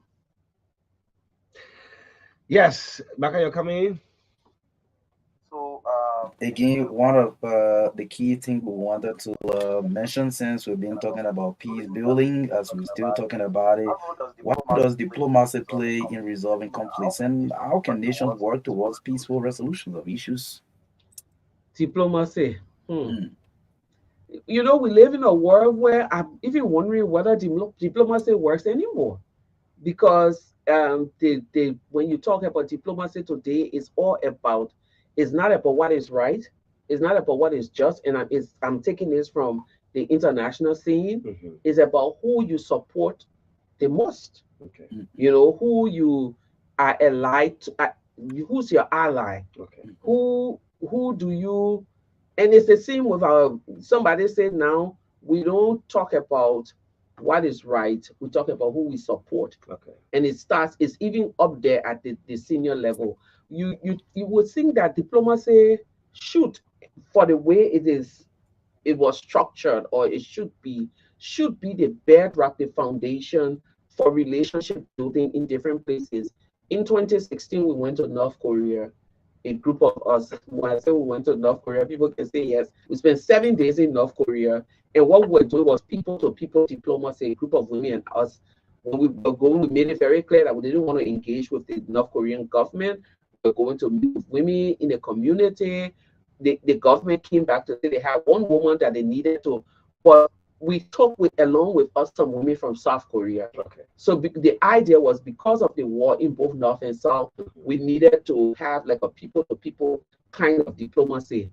And I tell you, it was a very interesting process, because these women were able to talk about the war, talk about some of their grandparents that were still alive, who were relatives and were not able to come together again. So really, back to your question, diplomacy should be the foundation of our existence or our interaction in terms of people to people, nation to nation. Unfortunately, for the world that we find ourselves in today, that is not the case. Because if diplomacy was functional, we won't have the situation with Israel and Palestine, now Israel and Iran, and all of the different places, because then it would have worked a long time ago. But it's all about, even with the Ukrainian Russian thing, it is not working. It's all about people's interest, what they can get out of the war. Last year or the year before, I was in Ukraine. Once the war started, we went on a delegation there again to meet with the people.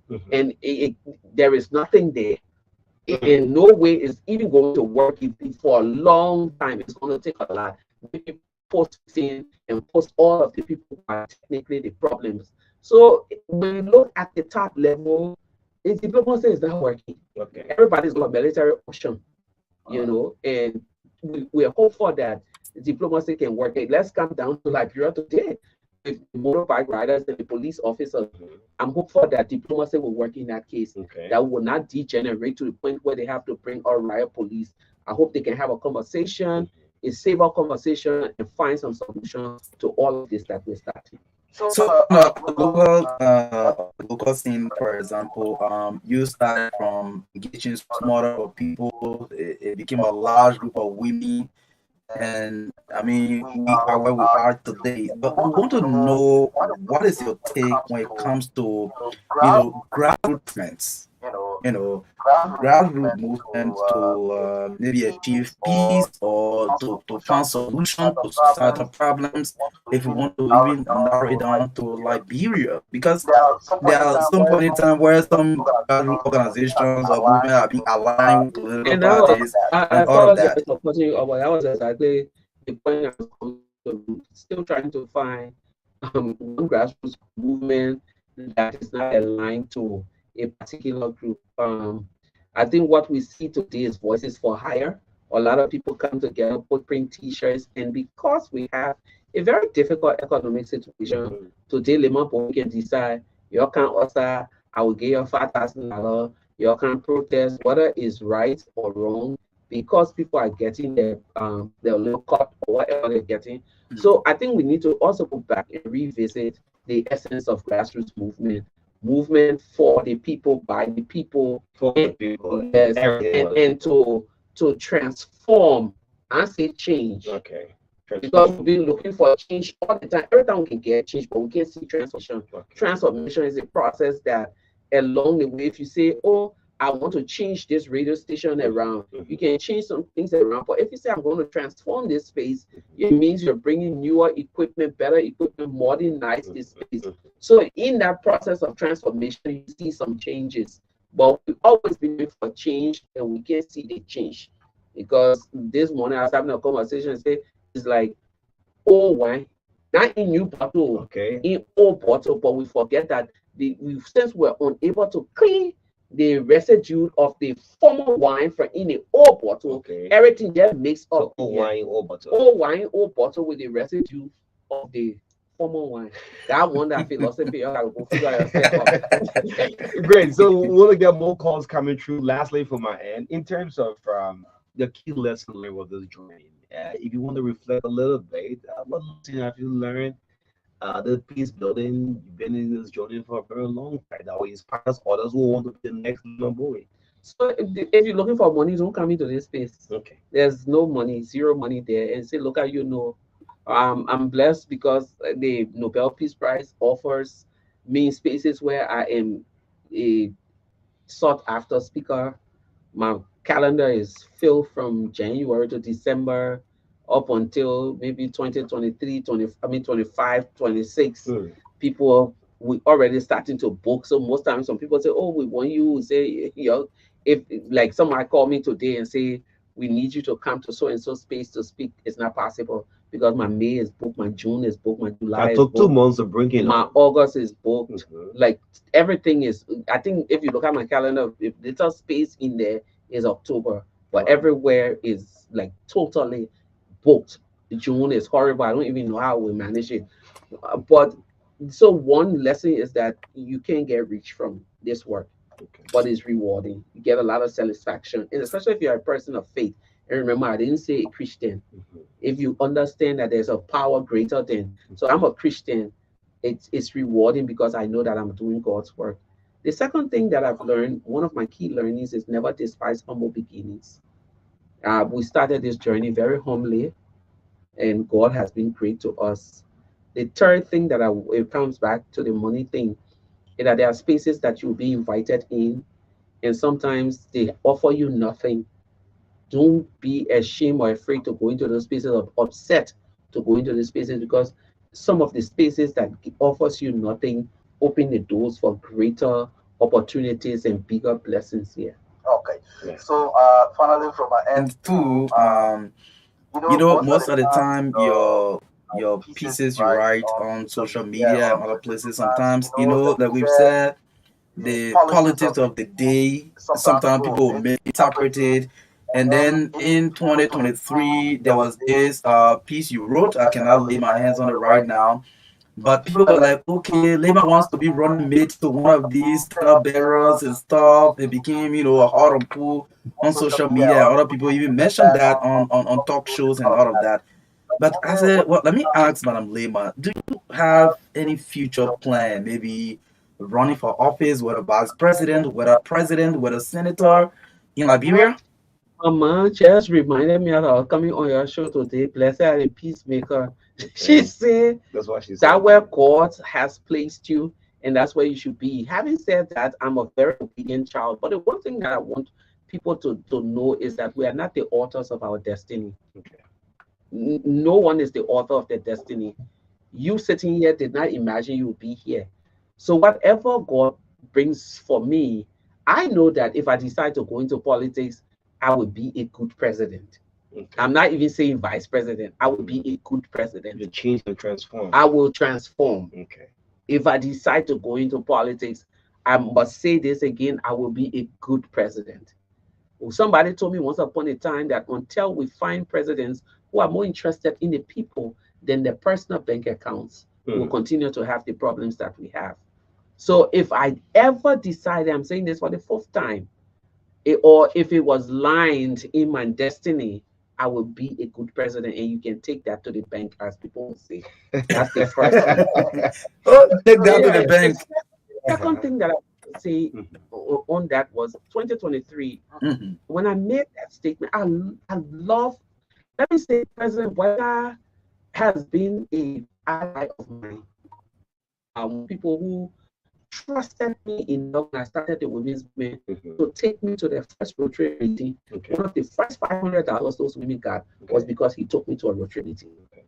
If you look at prior to my statement, it was a time where the man was being carried around by everybody.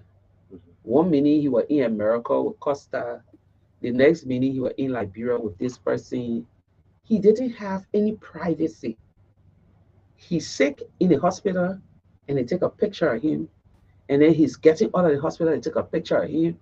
Like literally, when I was like upset, You were so sad me, when you wrote that. I was very upset. Why the hell y'all would not leave me alone? You know, and recently when they were coming for inauguration, I met with some of the youth who have been blabbing on social media, and I said to them, they were looking at me with that kind of, here she comes. I said, this is a lioness. Y'all can do me shishi. I tell you that one for free. I said, but let's take, for example, I can tell you where President Boyka was when President Weah called him and gave the concession speech. If you call yourself a journalist, anybody who tell me I'll give him $50 channel.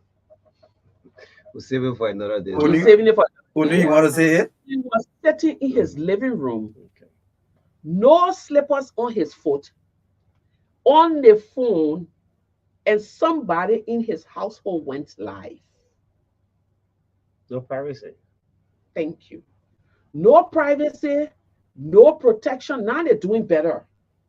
But before, every Tom, Dick, and Harry would just walk into his space and do whatever they wanted to do. I said what I said. They got upset. They insulted me. They did everything.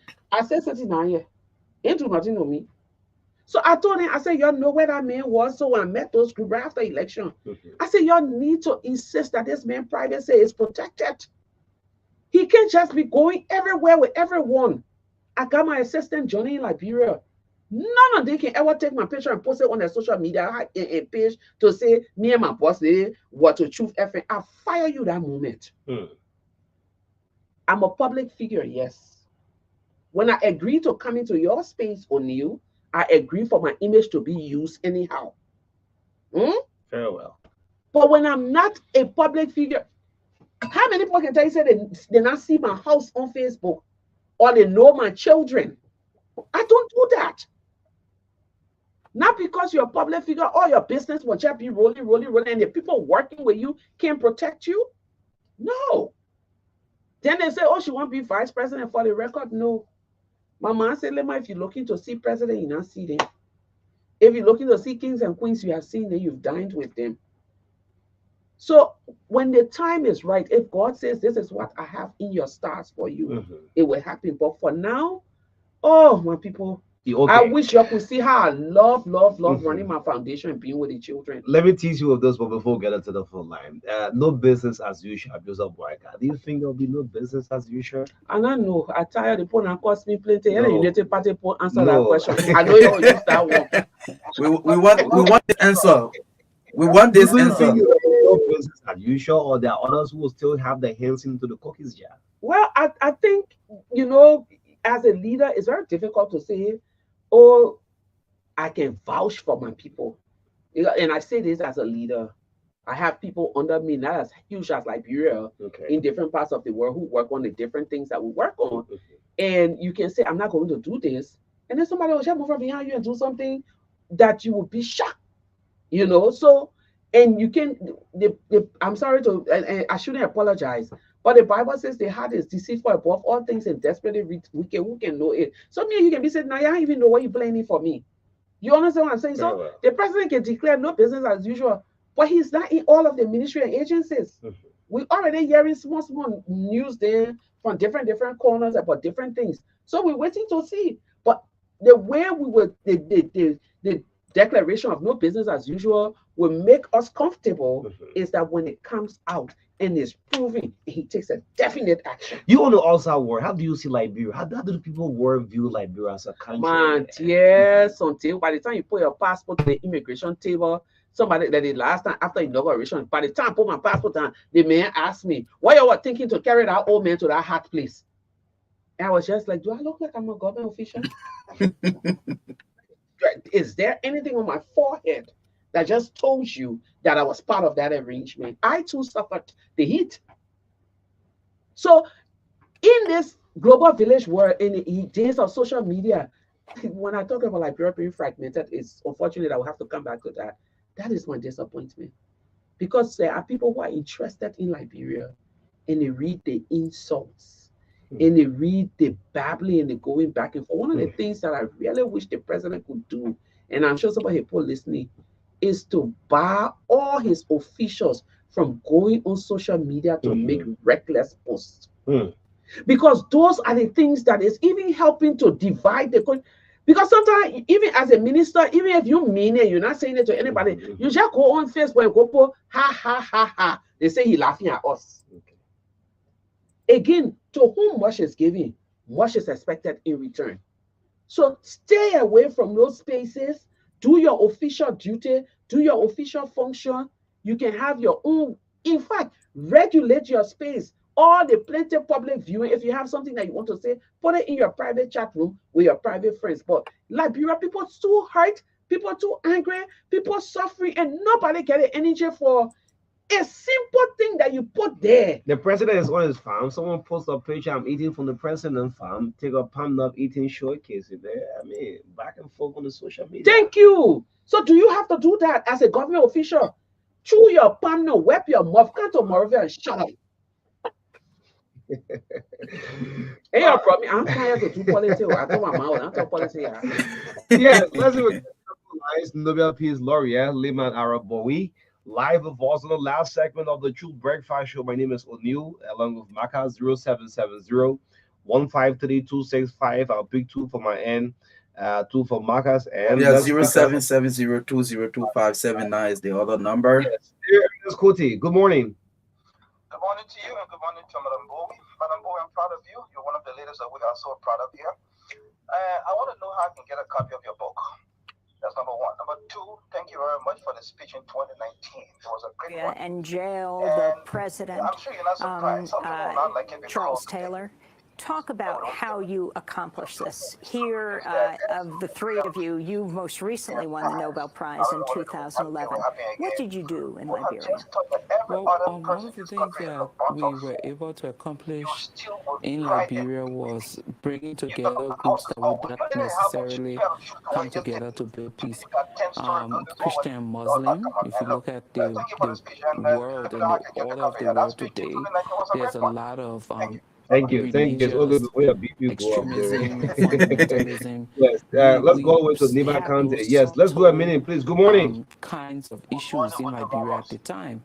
because whilst all of the different Go, warring go ahead, factions please. Don't go the were line. from the different ethnic groups, but there were undertones, religious undertones.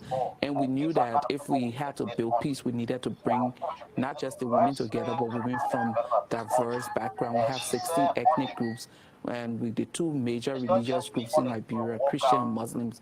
So we're able to bring those women together to work together. And I would say one of the strategies we used was the whole strategy of reconceptualizing religious spaces. A lot of the times, people use religion as a means of disempowering women.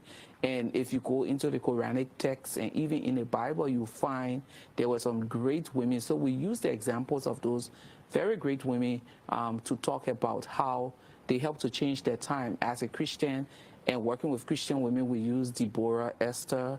They were engaged in political issues in biblical times. And once the narrative of those women had been kind of reconceptualized, the women were able to resonate with it and were able to bring them together, but also not just bringing the groups together, but to protest non-violently. 14 years of violent uprising.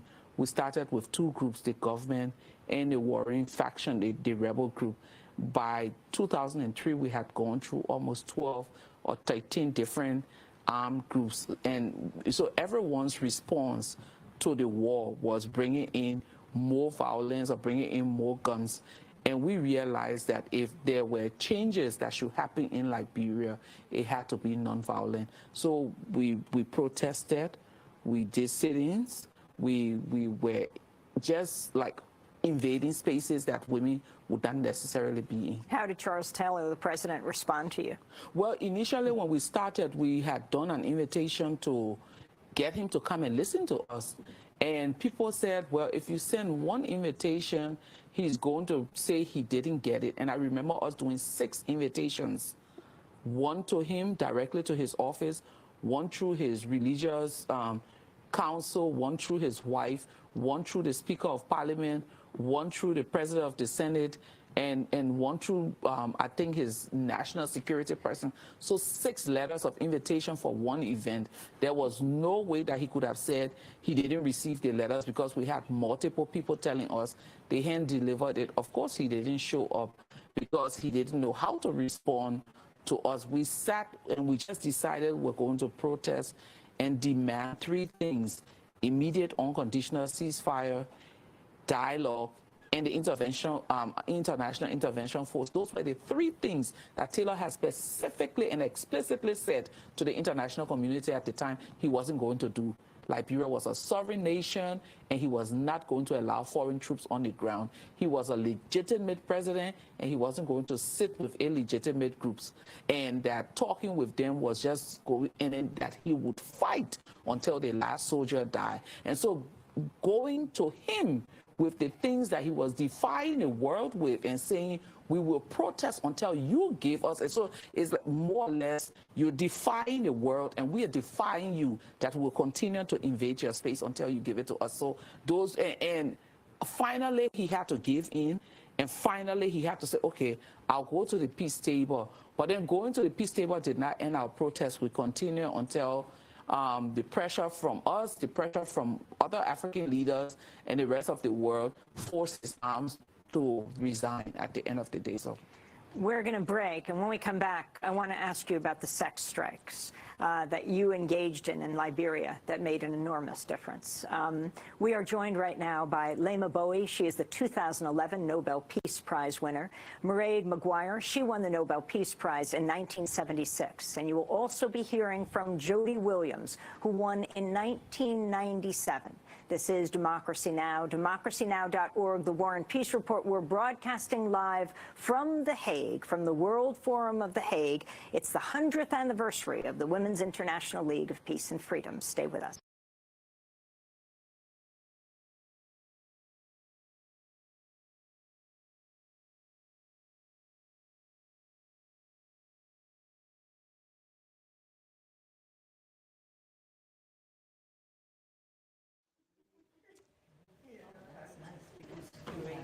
All right, welcome everyone. What an extraordinary treat we have today. Lema Bawe, who is the 2011 Nobel Peace Prize laureate, is here with us to talk about her life and There's journey. nowhere in that post that I put And catastrophe or I'm so anything, pleased to but be I come able back to the talk to things that I her mean. in a When you're conversation published, for if I a walk little in the street bit, today, and we'll open it up. I'm supposed to use a sling because I told you all that I did a surgery on my left hand. Okay. I stopped using a sling when I got to Liberia because I don't want people saying or taking my pictures and saying, you understand what I'm saying? Yes, I get what you're saying. So when you're a public figure, if you mind your private space, people will not make statements that you would be. That man is my uncle by tradition because he kissed me a parent woman. There's nothing that anyone can say or do.